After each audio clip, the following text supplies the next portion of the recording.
ਸਾਰੀ ਸੰਗਤ ਨੂੰ ਵਾਹਿਗੁਰੂ ਜੀ ਕਾ ਖਾਲਸਾ, ਵਾਹਿਗੁਰੂ ਜੀ ਕੀ ਫਤਿਹ।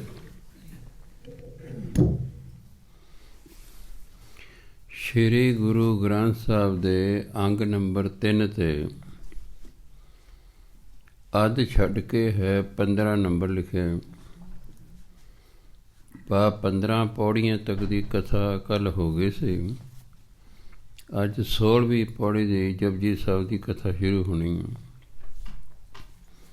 ਗੁਰੂ ਨਾਨਕ ਦੇਵ ਜੀ ਮਹਾਰਾਜ ਫਰਮਾਨ ਕਰਦੇ ਨੇ, ਪੰਚ ਪ੍ਰਵਾਨ ਪੰਚ ਪ੍ਰਧਾਨ, ਪੰਚੇ ਪਾਵੇਂ ਦਰਗਾਹ ਮਾਨ।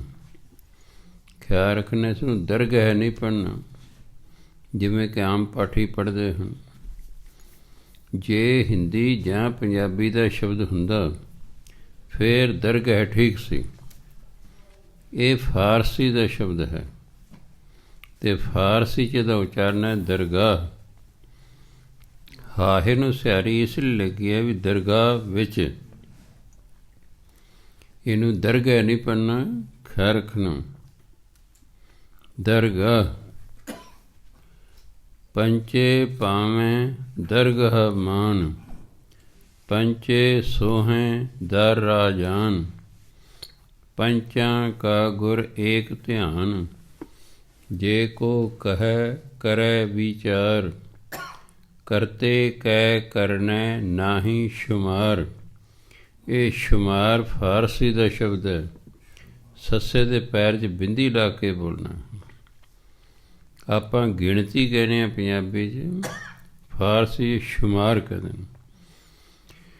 ਕਰਤੇ ਕੈ ਕਰਨੈ ਨਾਹੀ ਸ਼ੁਮਾਰ, ਧੌਲ ਧਰਮ ਦਇਆ ਕਾ ਪੂਤ। ਸੰਤੋਖ ਥਾਪ ਰੱਖਿਆ ਜਿਨ ਸੂਤ, ਜੇ ਕੋ ਬੁਝੈ ਹੋਵੈ ਸਚਿਆਰ। ਧਵਲੈ ਉਪਰ ਕੇਤਾ ਭਾਰ, ਧਰਤੀ ਹੋਰ ਪਰੈ ਹੋਰ ਹੋਰ। ਤਿਸ ਤੇ ਭਾਰ ਤਲੈ ਕਵਨ ਜ਼ੋਰ। ਇਹਨੂੰ ਜ਼ੋਰ ਨਹੀਂ ਪੜ੍ਹਨਾ, ਜ਼ੋਰ ਹੁੰਦਾ ਜੋੜਨਾ। ਦੋਏ ਘਰ ਜ਼ੋਰ ਕਰੀ ਅਰਦਾਸ। ਜ਼ੋਰ ਹੁੰਦਾ ਜੋੜਨਾ, ਜ਼ੋਰ ਹੁੰਦਾ ਤਾਕਤ। ਜੱਜੇ ਦੇ ਪੈਰ 'ਚ ਬਿੰਦੀ ਲਾ ਕੇ ਬੋਲਣਾ। ਤਿਸ ਤੇ ਭਾਰ ਤਲੈ ਕਵਨ ਜ਼ੋਰ। ਜੀ ਜਾਤ ਰੰਗਾਂ ਕੇ ਨਾਮ, ਸਭਨਾ ਲਿਖਿਆ ਬੁੜੀ ਕਲਾਮ। ਇਹ ਲੇਖਾ ਲਿਖ ਜਾਣੈ ਕੋਇ। ਇਹੋ ਨਹੀਂ ਇਸ ਨੂੰ ਪੜ੍ਹਨਾ। ਹਾਹੇ ਨੂੰ ਔਂਕੜਤੀ ਇਸ ਲਈ ਲੱਗਾ ਕਿ ਅੱਗੇ ਜਿਹੜਾ ਸ਼ਬਦ ਲੇਖਾ ਹੈ ਉਹ ਲੇਖਾ ਇੱਕ ਵਚਨ ਹੈ ਅਤੇ ਪੁਲਿੰਗ ਹੈ। ਇਸ ਲਈ ਉਸ ਤੋਂ ਪਹਿਲਾ ਸ਼ਬਦ ਵੀ ਇੱਕ ਵਚਨ ਅਤੇ ਪੁਲਿੰਗ ਹੋਵੇਗਾ, ਤਾਂ ਹਾਹੇ ਨੂੰ ਔਂਕੜ ਲੱਗਾ। ਬੋਲਣ ਲਈ ਨਹੀਂ। ਇਹੋ ਲੇਖਾ ਲਿਖ ਜਾਣੈ ਕੋਈ ਨਹੀਂ ਬੋਲਣਾ। ਇਹ ਲੇਖਾ ਲਿਖ ਜਾਣੈ ਕੋਇ, ਲੇਖਾ ਲਿਖਿਆ ਕੇਤਾ ਹੋਏ। ਕੇਤਾ ਤਾਣ ਸਵਾਲਿਓ ਰੂਪ, ਕੇਤੀ ਦਾਤ ਜਾਣੈ ਕੌਣ ਕੂਤ। ਕੀਤਾ ਪਸਾਉ ਏਕੋ ਕਵਾਉ, ਤਿਸ ਤੇ ਹੋਏ ਲਖ ਦਰਿਆਉ। ਕੁਦਰਤ ਕਵਨ ਕਹਾਂ ਵਿਚਾਰ, ਵਾਰਿਆ ਨਾ ਜਾਵਾਂ ਏਕ ਵਾਰ। ਜੋ ਤੁਧ ਭਾਵੈ ਸਾਈ ਭਲੀ ਕਾਰ, ਤੂੰ ਸਦਾ ਸਲਾਮਤ ਨਿਰੰਕਾਰ। ਉੱਪਰ ਜਿੰਨੀਆਂ ਪੌੜੀਆਂ ਨੇ, ਹਰ ਪੌੜੀ ਦੇ ਵਿੱਚ ਇੱਕੋ ਵਿਚਾਰ ਦੀ ਲੜੀ ਚੱਲਦੀ ਸੀ।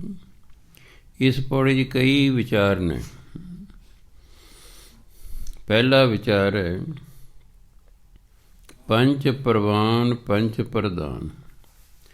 ਪੰਚ ਕਿਹਨੂੰ ਕਹਿੰਦੇ ਨੇ? ਉਹ ਵਿਅਕਤੀ ਜਿਹਨੇ ਨਾਮ ਸੁਣਿਆ ਅਤੇ ਫਿਰ ਮੰਨਿਆ। ਕਹਿੰਦੇ ਜਿਨੀ ਸੁਣ ਕੇ ਮੰਨਿਆ ਸੇ ਪੁਰਖ ਪ੍ਰਧਾਨੇ। ਉਹ ਮਹਾਂਪੁਰਖ ਬਣ ਜਾਂਦੇ ਨੇ ਜਿਹੜੇ ਸੁਣ ਕੇ ਮੰਨ ਲੈਂਦੇ ਨੇ। ਬਹੁਤੀ ਦੁਨੀਆ ਤਾਂ ਸੁਣਦੀ ਹੋਈ ਨਹੀਂ ਹੈ, ਅਤੇ ਜਿਹੜੇ ਸੁਣਦੇ ਨੇ ਉਹਨਾਂ 'ਚ ਮੰਨਣ ਵਾਲਾ ਕੋਈ ਵਿਰਲਾ ਹਟਾਵਾਂ ਹੁੰਦਾ। ਇਸ ਲਈ ਉਹ ਸੰਤ ਮਹਾਤਮਾ ਨਹੀਂ ਬਣਦੇ। ਇੱਥੇ ਜਿਹੜਾ ਸੁਣਦਾ ਹੈ ਅਤੇ ਮੰਨਦਾ ਹੈ ਉਹਨੂੰ ਗੁਰਬਾਣੀ 'ਚ ਗੁਰਮੁਖ ਕਿਹਾ ਗਿਆ ਹੈ। ਗੁਰਬਾਣੀ 'ਚ ਦੋ ਪ੍ਰਕਾਰ ਦੇ ਵਿਅਕਤੀ ਮੰਨੇ ਗਏ ਨੇ, ਇੱਕ ਗੁਰਮੁਖ, ਇੱਕ ਮਨਮੁਖ। ਗੁਰਮੁਖ ਉਹ ਹੁੰਦਾ ਜਿਹੜਾ ਗੁਰੂ ਦੇ ਆਖੇ ਲੱਗੇ, ਮਨਮੁਖ ਉਹ ਹੁੰਦਾ ਜਿਹੜਾ ਮਨ ਦੇ ਆਖੇ ਲੱਗੇ। ਜਿਹੜਾ ਗੁਰੂ ਦੇ ਆਖੇ ਲੱਗੇਗਾ, ਇਹਦਾ ਮਤਲਬ ਪਹਿਲਾਂ ਗੁਰੂ ਦੀ ਗੱਲ ਸੁਣੇਗਾ ਅਤੇ ਫਿਰ ਗੁਰੂ ਦੀ ਗੱਲ ਮੰਨੇਗਾ, ਤਾਂ ਹੀ ਗੁਰਮੁਖ ਬਣੇ ਨਾ। ਇਸ ਲਈ ਇੱਥੇ ਪੰਚ ਦਾ ਮਤਲਬ ਹੈ ਗੁਰਮੁਖ। ਪੰਚ ਪ੍ਰਵਾਨ ਪੰਚ ਪ੍ਰਧਾਨ। ਜਿਹੜੇ ਗੁਰਮੁਖ ਹੁੰਦੇ ਨੇ ਉਹ ਪਰਮਾਤਮਾ ਦੀ ਨਜ਼ਰਾਂ 'ਚ ਪ੍ਰਵਾਨ ਹੋ ਜਾਂਦੇ ਹਨ। ਉਹ ਜਿਹੜੇ ਗੁਰਮੁਖ ਹੁੰਦੇ ਨੇ ਉਹ ਸਮਾਜ ਦੇ ਵਿੱਚ ਪ੍ਰਧਾਨ ਪੁਰਖ ਹੁੰਦੇ ਨੇ, ਉਹ ਮਹਾਂਪੁਰਖ ਹੁੰਦੇ ਨੇ, ਉਹ ਮੁਖੀ ਹੋ ਜਾਂਦੇ ਨੇ ਸਮਾਜ ਦੇ। ਪੰਚੇ ਪਾਵੇਂ ਦਰਗਾਹ ਮਾਨ। ਜਿਹੜੇ ਗੁਰਮੁਖ ਹਨ ਪਰਮਾਤਮਾ ਦੀ ਦਰਗਾਹ 'ਚ ਉਹਨਾਂ ਨੂੰ ਮਾਣ ਮਿਲਦਾ ਹੈ, ਆਦਰ ਮਾਣ ਪਾਉਂਦੇ ਨੇ, ਕਿਉਂਕਿ ਪਰਮਾਤਮਾ ਨੇ ਸਾਨੂੰ ਨਾਮ ਜਪਣ ਲਈ ਭੇਜਿਆ। ਜਦੋਂ ਅਸੀਂ ਨਾਮ ਜਪ ਕੇ ਪਰਮਾਤਮਾ ਦੀ ਦਰਗਾਹ 'ਚ ਜਾਵਾਂਗੇ ਤਾਂ ਉਹ ਸਾਡਾ ਆਦਰ ਮਾਣ ਕਰੇਗਾ, ਸਾਨੂੰ ਪਿਆਰ ਕਰੇਗਾ ਕਿ ਭਾਈ ਮੈਂ ਜਿਸ ਕੰਮ ਤੁਹਾਨੂੰ ਭੇਜਿਆ ਸੀ ਤੁਸੀਂ ਉਹੀ ਕਰਕੇ ਆਏ ਹੋ। ਆਪਾਂ ਆਪਣੇ ਬੱਚੇ ਨੂੰ ਜਿਸ ਕੰਮ ਭੇਜੀਏ, ਅਗਰ ਬੱਚਾ ਸਫਲਤਾਪੂਰਵਕ ਉਹੀ ਕੰਮ ਕਰਕੇ ਆਵੇ ਤਾਂ ਆਪਾਂ ਉਹਨੂੰ ਸ਼ਾਬਾਸ਼ ਦਿੰਦੇ ਹਾਂ, ਉਸ 'ਤੇ ਖੁਸ਼ੀ ਪ੍ਰਗਟ ਕਰਦੇ ਹਾਂ ਵੀ ਇਹਨੂੰ ਜਿਸ ਕੰਮ ਨੂੰ ਭੇਜਿਆ ਸੀ ਇਹ ਕਾਮਯਾਬ ਹੋ ਕੇ ਆਇਆ। ਤੁਸੀਂ ਉਹਨੂੰ ਕੋਈ ਕੋਰਸ ਕਰਨ ਲਈ 1-2 ਸਾਲ ਦਾ ਬਾਹਰ ਭੇਜ ਦਿੱਤਾ ਹੈ ਕਿ ਦੂਜੀ ਸਟੇਟ 'ਚ, ਉਹ ਸਫਲਤਾਪੂਰਵਕ ਉਸ ਕੋਰਸ ਨੂੰ ਪੂਰਿਆਂ ਕਰਕੇ ਘਰ ਆਉਂਦਾ ਤਾਂ ਆਪਾਂ ਨੂੰ ਖੁਸ਼ੀ ਹੁੰਦੀ ਹੈ। ਇਸ ਤਰ੍ਹਾਂ ਹੀ ਜਿਹੜੇ ਪੰਜ ਲੋਕ ਹਨ, ਗੁਰਮੁਖ ਹਨ, ਉਹ ਫਿਰ ਪਰਮਾਤਮਾ ਦੀ ਦਰਗਾਹ 'ਚ ਆਦਰ ਮਾਣ ਪਾਉਂਦੇ ਹਨ। ਦਰਗਾਹ ਹਾਹੇ ਨੂੰ ਸਿਆਰੀ ਲੱਗੀ ਹੈ ਵਿੱਚ, ਇਹਦਾ ਅਰਥ ਹੈ ਵਿੱਚ।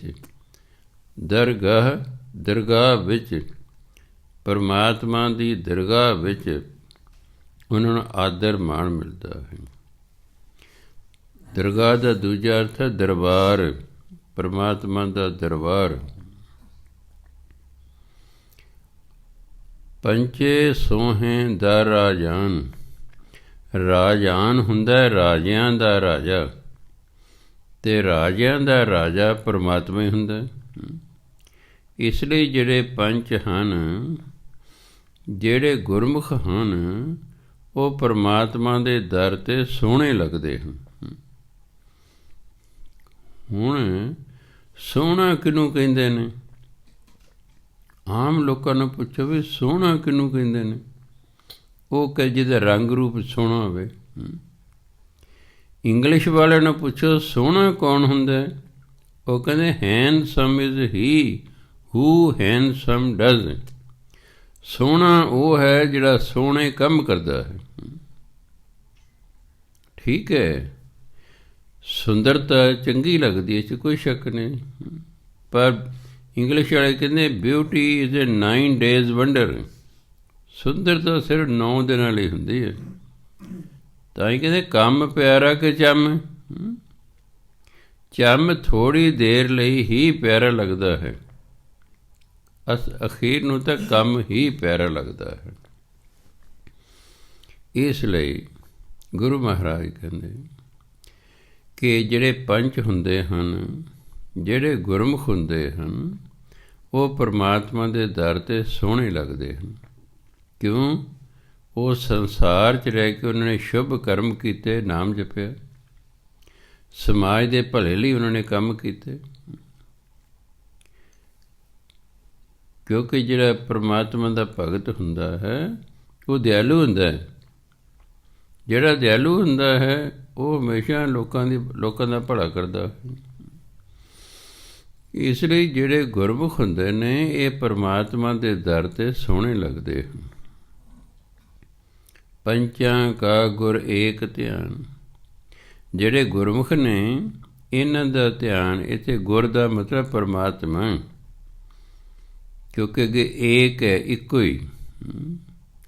ਗੁਰਮੁਖਾਂ ਦਾ ਧਿਆਨ ਇੱਕ ਪਰਮਾਤਮਾ ਵੱਲ ਹੁੰਦਾ ਹੈ। ਸਾਡਾ ਧਿਆਨ ਤੇ ਕਈ ਪਾਸੇ ਵੰਡਿਆ ਹੁੰਦਾ ਹੈ। ਗੁਰਮੁਖਾਂ ਦਾ ਧਿਆਨ ਹਮੇਸ਼ਾ ਪਰਮਾਤਮਾ ਵੱਲ ਰਹਿੰਦਾ ਹੈ। ਇਸ ਲਈ ਉਹਨਾਂ ਦਾ ਧਿਆਨ ਪਰਮਾਤਮਾ ਵੱਲ ਹੈ। ਇਸ ਲਈ ਉਹਨਾਂ ਨੂੰ ਪਰਮਾਤਮਾ ਦੀ ਪ੍ਰਾਪਤੀ ਹੋ ਜਾਂਦੀ, ਕਿ ਉਹ ਧਿਆਨ ਹੀ ਉੱਧਰ ਨੂੰ ਹੈ। ਜੇ ਕੋ ਕਹੈ ਕਰੈ ਵਿਚਾਰ, ਕਰਤੈ ਕੈ ਕਰਨੈ ਨਾਹੀ ਸ਼ਮਾਰ। ਹੁਣ ਪਹਿਲਾ ਵਿਚਾਰ ਉੱਥੇ ਖਤਮ ਹੋ ਗਿਆ। ਜਿਹੜਾ ਪੰਚ ਹੈ ਉਹ ਵਿਚਾਰ ਉੱਥੇ ਖਤਮ ਹੋ ਗਿਆ, ਕਿ ਜਿਹੜੇ ਪੰਚ ਨੇ, ਜਿਹੜੇ ਗੁਰਮੁਖ ਨੇ, ਇਹ ਪਰਮਾਤਮਾ ਦੇ ਦਰ 'ਤੇ ਪ੍ਰਵਾਨ ਹੁੰਦੇ ਨੇ। ਇਹ ਪ੍ਰਧਾਨ ਪੁਰਖ ਹੁੰਦੇ ਨੇ। ਇਹਨਾਂ ਨੇ ਪਰਮਾਤਮਾ ਦੀ ਦਰਗਾਹ 'ਚ ਇਹਨਾਂ ਨੂੰ ਆਦਰ ਮਾਣ ਮਿਲਦਾ ਹੈ। ਇਹ ਪਰਮਾਤਮਾ ਦੇ ਦਰ 'ਤੇ ਸੋਹਣੇ ਲੱਗਦੇ ਹਨ। ਜਿਹੜੇ ਗੁਰਮੁਖ ਨੇ, ਇਹਨਾਂ ਦਾ ਧਿਆਨ ਪਰਮਾਤਮਾ ਵੱਲ ਹੁੰਦਾ ਹੈ। ਇਹ ਤਾਂ ਪੰਚਾਂ ਦਾ ਵਰਣਨ ਹੋ ਗਿਆ। ਹੁਣ ਅੱਗੇ ਦੂਜਾ ਵਰਣਨ ਸ਼ੁਰੂ ਹੋ ਗਿਆ।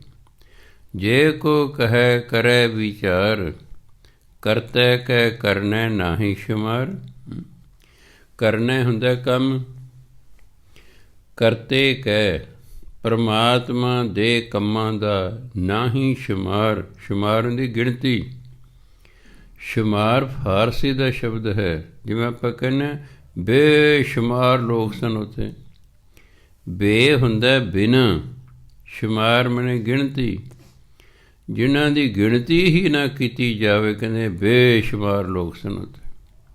ਅੱਜ ਕੱਲ੍ਹ ਆਪਾਂ ਕਹਿੰਦੇ ਹਾਂ ਅਣਗਿਣਤ ਲੋਕ ਸਨ। ਅਣਗਿਣਤ, ਜਿਨ੍ਹਾਂ ਦੀ ਗਿਣਤੀ ਹੀ ਨਾ ਕੀਤੀ ਜਾ ਸਕੇ। ਕਰਤੈ ਕੈ ਕਰਨੈ, ਪਰਮਾਤਮਾ ਜਿਹੜੇ ਕੰਮ ਨੇ ਨਾ ਹੀ ਸ਼ੁਮਾਰ, ਉਹਨਾਂ ਦੀ ਗਿਣਤੀ ਹੋਈ ਨਹੀਂ ਹੋ ਸਕਦੀ। ਅਤੇ ਜੇ ਕੋ ਕਹੈ ਕਰੈ ਵਿਚਾਰ, ਅਤੇ ਜੇ ਕੋਈ ਪਰਮਾਤਮਾ ਦੇ ਕੰਮਾਂ ਬਾਰੇ ਕਹੇ, ਪਰਮਾਤਮਾ ਦੇ ਕੰਮਾਂ ਬਾਰੇ ਕੋਈ ਵਿਚਾਰ ਪ੍ਰਗਟ ਕਰੇ, ਪਰ ਪਰਮਾਤਮਾ ਦੇ ਕੰਮ ਹੀ ਇੰਨੇ ਨੇ ਕਿ ਉਹਨਾਂ ਦੀ ਕੋਈ ਗਿਣਤੀ ਹੀ ਨਹੀਂ ਹੈ। ਉਹਦੀ ਗਿਣਤੀ ਹੀ ਨਹੀਂ ਹੈ। ਇਸ ਲਈ ਕੋਈ ਗਿਣਤੀ ਨਹੀਂ ਕਰ ਸਕਦਾ। ਇਹ ਦੂਜਾ ਵਿਚਾਰ ਸੀ। ਹੁਣ ਅੱਗੇ ਤੀਜਾ ਵਿਚਾਰ ਹੈ। ਧੌਲ ਧਰਮ ਦਇਆ ਕਾ ਪੂਤ, ਸੰਤੋਖ ਥਾਪ ਰੱਖਿਆ ਜਿਨ ਸੂਤ। ਜੇ ਕੋ ਬੁੱਝੈ ਹੋਵੇ ਸਚਿਆਰ। ਕਹਿੰਦੇ ਧੌਲ ਧਰਮ ਦਇਆ ਕਾ ਪੂਤ। ਪੁਰਾਣੇ ਜ਼ਮਾਨੇ 'ਚ ਕਹਿੰਦੇ ਸੀ ਧਰਤੀ ਜਿਹੜੀ ਹੈ, ਹਿੰਦੂ ਮਿਥੋਲੋਜੀ ਅਨੁਸਾਰ, ਹਿੰਦੂ ਮਾਨਤਾ ਅਨੁਸਾਰ ਇਹ ਸੀ ਕਿ ਧਰਤੀ ਬਲਦ ਦੇ ਆਸਰੇ ਖੜੀ। ਉਹ ਕਹਿੰਦੇ ਬਲਦ ਦੇ ਸਿੰਘਾਂ 'ਤੇ ਖੜੀ ਹੈ। ਉਹ ਕਹਿੰਦੇ ਬਲਦ ਦੇ ਇੱਕ ਸਿੰਘ 'ਤੇ ਧਰਤੀ, ਬਲਦ ਨੇ ਇੱਕ ਸਿੰਘ 'ਤੇ ਧਰਤੀ ਨੂੰ ਚੁੱਕਿਆ ਹੋਇਆ ਹੈ। ਜਦੋਂ ਉਹ ਕਹਿੰਦਾ ਉਹਦਾ ਉਹ ਸਿੰਘ ਥੱਕ ਜਾਂਦਾ ਹੈ, ਫਿਰ ਉਹ ਦੂਜੇ ਸਿੰਘ 'ਤੇ ਜਦੋਂ ਧਰਤੀ ਚੁੱਕਦਾ ਹੈ, ਕਹਿੰਦੇ ਇਹ ਭੁਚਾਲ ਹੁੰਦਾ ਹੈ ਵੀ ਧਰਤੀ ਹਿਲਦੀ ਹੈ। ਹੁਣ ਉਹ ਸਾਰੇ ਵਿਚਾਰ ਗਲਤ ਹੋ ਗਏ ਨੇ। ਗੁਰੂ ਨਾਨਕ ਨੇ ਕਈ 100 ਸਾਲ ਪਹਿਲਾਂ ਕਹਿਤਾ ਸੀ ਵੀ ਇਸ ਤਰ੍ਹਾਂ ਨਹੀਂ ਹੋ ਸਕਦਾ। ਮੰਨ ਲਓ ਧਰਤੀ ਬਲਦ ਦੇ ਆਸਰੇ ਹੈ, ਫਿਰ ਬਲਦ ਕਿਹਦੇ ਆਸਰੇ ਹੈ? ਮੰਨ ਲਓ ਧਰਤੀ ਦੇ ਹੇਠਾਂ ਬਲਦ ਹੈ ਤਾਂ ਬਲਦ ਵੀ ਤਾਂ ਕਾਸੇ 'ਤੇ ਖੜ੍ਹਾ ਹੈ, ਉਹਦੇ 'ਤੇ ਕੀ ਹੈ? ਉਹਦਾ ਕੋਈ ਜਵਾਬ ਨਹੀਂ ਕਿਸੇ ਕੋਲ। ਧਰਤੀ ਜਿਹੜੀ ਹੈ ਕਿਸੇ ਡੰਗਰਾਂ ਦੇ ਆਸਰੇ ਨਹੀਂ ਖੜੀ ਹੋਈ। ਧੌਲ ਧਰਮ ਦਇਆ ਕਾ ਪੂਤ। ਇਹ ਜਿਹੜਾ ਧੌਲ ਬਲਦ ਕਹਿੰਦੇ ਨਾ, ਇਹ ਤਾਂ ਅਸਲ ਧਰਮ ਹੈ। ਅਤੇ ਧਰਮ ਦਇਆ ਕਾ ਪੂਤ ਹੈ। ਧਰਮ ਦਇਆ ਦਾ ਪੁੱਤਰ ਹੈ। ਕਿਉਂਕਿ ਜੇ ਦਇਆ ਨਹੀਂ ਤਾਂ ਧਰਮ ਨਹੀਂ ਹੋ ਸਕਦਾ। ਮਾਂ ਤੋਂ ਬਿਨਾਂ ਪੁੱਤਰ ਨਹੀਂ ਹੋ ਸਕਦਾ। ਇਸ ਲਈ ਤਾਂ ਕਹਿ ਦਇਆ ਕਾ ਪੂਤ। ਦਇਆ ਹੋਵੇਗੀ ਤਾਂ ਧਰਮ ਹੋਏਗਾ, ਅਤੇ ਜਿੱਥੇ ਧਰਮ ਹੋਏਗਾ ਤਾਂ ਉੱਥੇ ਸੰਤੋਖ ਹੋਏਗਾ, ਸਬਰ ਸੰਤੋਖ ਹੋਏਗਾ। ਜਿਸ ਬੰਦੇ ਦੇ ਅੰਦਰ ਸਬਰ ਸੰਤੋਖ ਨਹੀਂ, ਉਸ ਨੂੰ ਅਸੀਂ ਧਰਮੀ ਨਹੀਂ ਕਹਿ ਸਕਦੇ। ਨੋ, ਉਹ ਸ਼ਕਲ ਸੂਰਤ ਭਾਵੇਂ ਧਰਮੀ ਵਿਖਾਈ ਦੇਵੇ, ਧਾਰਮਿਕ ਕੱਪੜੇ ਪਾਏ ਹੋਏ ਹੋਣ, ਪਰ ਜੇ ਉਹਦੇ ਅੰਦਰ ਸਬਰ ਸੰਤੋਖ ਨਹੀਂ ਤਾਂ ਅਸੀਂ ਉਸ ਨੂੰ ਧਰਮੀ ਨਹੀਂ ਕਹਿ ਸਕਦੇ। ਅਤੇ ਜੇ ਧਰਮੀ ਦੇ ਅੰਦਰ ਦਇਆ ਨਹੀਂ ਹੈਗੀ ਤਾਂ ਕੋਈ ਧਰਮੀ ਨਹੀਂ ਹੈ। ਧਰਮੀ ਦੇ ਅੰਦਰ ਦੋ ਵੱਡੇ ਗੁਣ ਹੁੰਦੇ ਨੇ। ਇੱਕ ਉਹਦੇ ਅੰਦਰ ਦਇਆ ਹੁੰਦੀ ਹੈ, ਦੂਸਰਾ ਉਹਦੇ ਅੰਦਰ ਸਬਰ ਸੰਤੋਖ ਹੁੰਦਾ ਹੈ। ਤਾਂ ਧਰਮੀ ਬੰਦਾ ਕੋਈ ਕਹਿਲਾ ਸਕਦਾ ਹੈ। ਹੁਣ ਤਰਸ ਹੀ ਨਹੀਂ ਆ ਰਿਹਾ। ਔਰੰਗਜ਼ੇਬ ਆਪਣੇ ਆਪ ਨੂੰ ਬੜਾ ਧਰਮੀ ਕਹਿਲਾਂਦਾ ਸੀ, ਪਰ ਉਹਦੇ ਅੰਦਰ ਤੇ ਤਰਸ ਹੀ ਕੋਈ ਨਹੀਂ ਸੀ। ਉਹ ਤੇ ਜ਼ਾਲਮ ਮੰਨੇ ਗਏ ਹਿਸਟਰੀ ਦੇ ਵਿੱਚ। ਆਪਣੇ ਆਪ ਕੋਈ ਕਹੀ ਜੇ ਮੈਂ ਧਰਮੀ ਹਾਂ, ਇਸ ਤਰ੍ਹਾਂ ਨਹੀਂ। ਜਦੋਂ ਲੋਕ ਇਸ ਗੱਲ ਨੂੰ ਸਵੀਕਾਰ ਕਰਨ ਕਿ ਵਾਕਈ ਧਰਮੀ ਹੈ, ਫਿਰ ਹੀ ਉਹ ਧਰਮੀ ਹੁੰਦਾ ਹੈ। ਤੌਲ ਧਰਮ ਦਇਆ ਕਾ ਪੂਤ, ਸੰਤੋਖ ਥਾਪ ਰੱਖਿਆ ਜਿਨ ਸੂਤ। ਸੂਤ ਹੁੰਦਾ ਹੁਕਮ। ਕਹਿੰਦੇ ਪਰਮਾਤਮਾ ਨੇ, ਬਾਣੀ ਕਹਿੰਦੀ ਹੈ ਜਿਹੜਾ ਧਰਤੀ ਖੜੀ ਹੈ ਨਾ, ਇਹ ਪਰਮਾਤਮਾ ਦੇ ਹੁਕਮ ਅਨੁਸਾਰ ਖੜੀ ਹੈ। ਇਹ ਕਿਸੇ ਬਲਦ ਦੇ ਆਸਰੇ ਨਹੀਂ ਖੜੀ। ਅਤੇ ਪਰਮਾਤਮਾ ਦੇ ਹੁਕਮ ਵਿੱਚ ਤਿੰਨ ਗੁਣ ਨੇ। ਇੱਕ ਉਹਦੇ ਹੁਕਮ 'ਚ ਧਰਮ ਹੈ, ਇੱਕ ਉਹਦੇ ਹੁਕਮ 'ਚ ਦਇਆ ਹੈ, ਇੱਕ ਉਹਦੇ ਹੁਕਮ 'ਚ ਸੰਤੋਖ ਹੈ। ਕਿਉਂਕਿ ਧਰਤੀ ਤੇ ਮੰਨ ਲਓ ਪਰਮਾਤਮਾ ਦੇ ਹੁਕਮ ਨਾਲ ਖੜੀ ਹੈ। ਭਾਈ ਗੁਰਦਾਸ ਜੀ ਕਹਿੰਦੇ ਵੀ ਧਰਤੀ ਕਹਿੰਦੀ ਮੇਰੇ ਤੇ ਬਹੁਤ ਭਾਰ ਹੈ। ਉਹਨੂੰ ਪੁੱਛਿਆ ਵੀ ਤੇਰੇ ਤੇ ਪਹਾੜਾਂ ਦਾ ਭਾਰ ਹੈ? ਕਹਿੰਦੇ ਨਹੀਂ। ਕਹਿੰਦੇ ਤੇਰੇ ਤੇ ਦਰਖਤਾਂ ਦਾ ਭਾਰ ਹੈ? ਕਹਿੰਦੇ ਨਹੀਂ। ਤੇਰੇ ਤੇ ਘਰਾਂ ਦਾ ਭਾਰ ਹੈ? ਕਿ ਨਹੀਂ। ਫਿਰ ਕਹਿੰਦੇ ਤੇਰੇ ਤੇ ਕਾਹਦਾ ਭਾਰ ਹੈ? ਉਹ ਕਹਿੰਦੇ ਅਕਿਰਤ ਕਣਾਂ ਦਾ ਭਾਰ ਹੈ। ਅਕਿਰਤ ਕਣ ਕੌਣ ਨੇ? ਜਿਹੜੇ ਨਾਮ ਨਹੀਂ ਜਪਦੇ, ਉਹ ਅਕਿਰਤ ਕਣ। ਪਰਮਾਤਮਾ ਕਹਿੰਦਾ ਮੈਂ ਤੁਹਾਨੂੰ ਸਭ ਕੁਝ ਦੇ ਕੇ ਭੇਜਣ ਲੱਗਾ, ਤੁਸੀਂ ਮੇਰਾ ਨਾਮ ਜਪਣਾ ਹੈ। ਇਹ ਬੰਦਾ ਖਾਂਦਾ ਪੀਂਦਾ ਪਹਿਨਦਾ ਵਧੀਆ ਘਰਾਂ 'ਚ ਰਹਿੰਦਾ, ਆਵਾਜਾਈ ਦੇ ਸਾਧਨ, ਨਾਮ ਜਪਦਾ ਨਹੀਂ, ਅਕਿਰਤ ਕਣ। ਕਹਿੰਦੇ ਮੈਨੂੰ ਅਕਿਰਤ ਕਣਾਂ ਦਾ ਭਾਰ ਲੱਗਦਾ ਹੈ। ਸੋ ਪਰਮਾਤਮਾ ਨੇ ਆਪਣੇ ਸੂਤ ਹੁਕਮ, ਪਰਮਾਤਮਾ ਨੇ ਆਪਣੇ ਹੁਕਮ ਦੇ ਅਨੁਸਾਰ ਇਹ ਧਰਤੀ ਨੂੰ ਖੜ੍ਹਾ ਕੀਤਾ ਹੋਇਆ। ਧਰਤੀ ਉਹਦੇ ਹੁਕਮ 'ਚ ਹੈ, ਪਰ ਉਹਦੇ ਹੁਕਮ ਦੇ ਵਿੱਚ ਧਰਮ ਹੈ, ਉਹਦੇ ਹੁਕਮ 'ਚ ਦਇਆ ਹੈ, ਉਹਦੇ ਹੁਕਮ 'ਚ ਸੰਤੋਖ ਹੈ। ਉਹਦੇ ਹੁਕਮ 'ਚ ਤਿੰਨ ਚੀਜ਼ਾਂ ਨੇ ਜਿਨ੍ਹਾਂ ਦੇ ਆਸਰੇ ਧਰਤੀ ਖੜੀ ਹੈ। ਇਹ ਕਿਸੇ ਧੌਲ ਬਲਦ ਦੇ ਆਸਰੇ ਨਹੀਂ ਖੜੀ। ਜੇ ਕੋ ਬੁੱਝੈ ਹੋਵੇ ਸਚਿਆਰ, ਜਿਹੜਾ ਕੋਈ ਇਸ ਗੱਲ ਨੂੰ ਜਾਣ ਲੈਂਦਾ ਹੈ ਉਹ ਸੱਚ ਰੂਪ ਹੋ ਜਾਂਦਾ ਹੈ, ਉਹ ਵੀ ਸਚਿਆਰ ਹੋ ਜਾਂਦਾ ਹੈ ਕਿ ਵਾਕਈ ਧਰਤੀ ਬਲਦ ਦੇ ਹੇਠਾਂ ਨਹੀਂ ਖੜੀ, ਬਲਦ ਦੇ ਆਸਰੇ ਨਹੀਂ ਖੜੀ। ਇਹ ਤਾਂ ਰੱਬੀ ਹੁਕਮ ਦੇ ਅਨੁਸਾਰ ਖੜੀ ਹੈ। ਅਤੇ ਰੱਬੀ ਹੁਕਮ ਦੇ 'ਚ ਨਾਲ ਤਿੰਨ ਗੁਣ ਵੀ ਨੇ, ਦਇਆ ਹੈ, ਧਰਮ ਹੈ, ਸੰਤੋਖ ਹੈ। ਇਹ ਪਰਮਾਤਮਾ ਨੇ ਨਾਲ ਹੀ ਥਾਪੇ ਨੇ, ਨਾਲ ਹੀ ਟਿਕਾਏ ਹੋਏ ਹਨ। ਜਿਹੜਾ ਕੋਈ ਕਦੇ ਇਸ ਗੱਲ ਨੂੰ ਬੁੱਝ ਲੈਂਦਾ ਹੈ ਉਹ ਸਚਿਆਰ ਹੋ ਜਾਂਦਾ ਹੈ।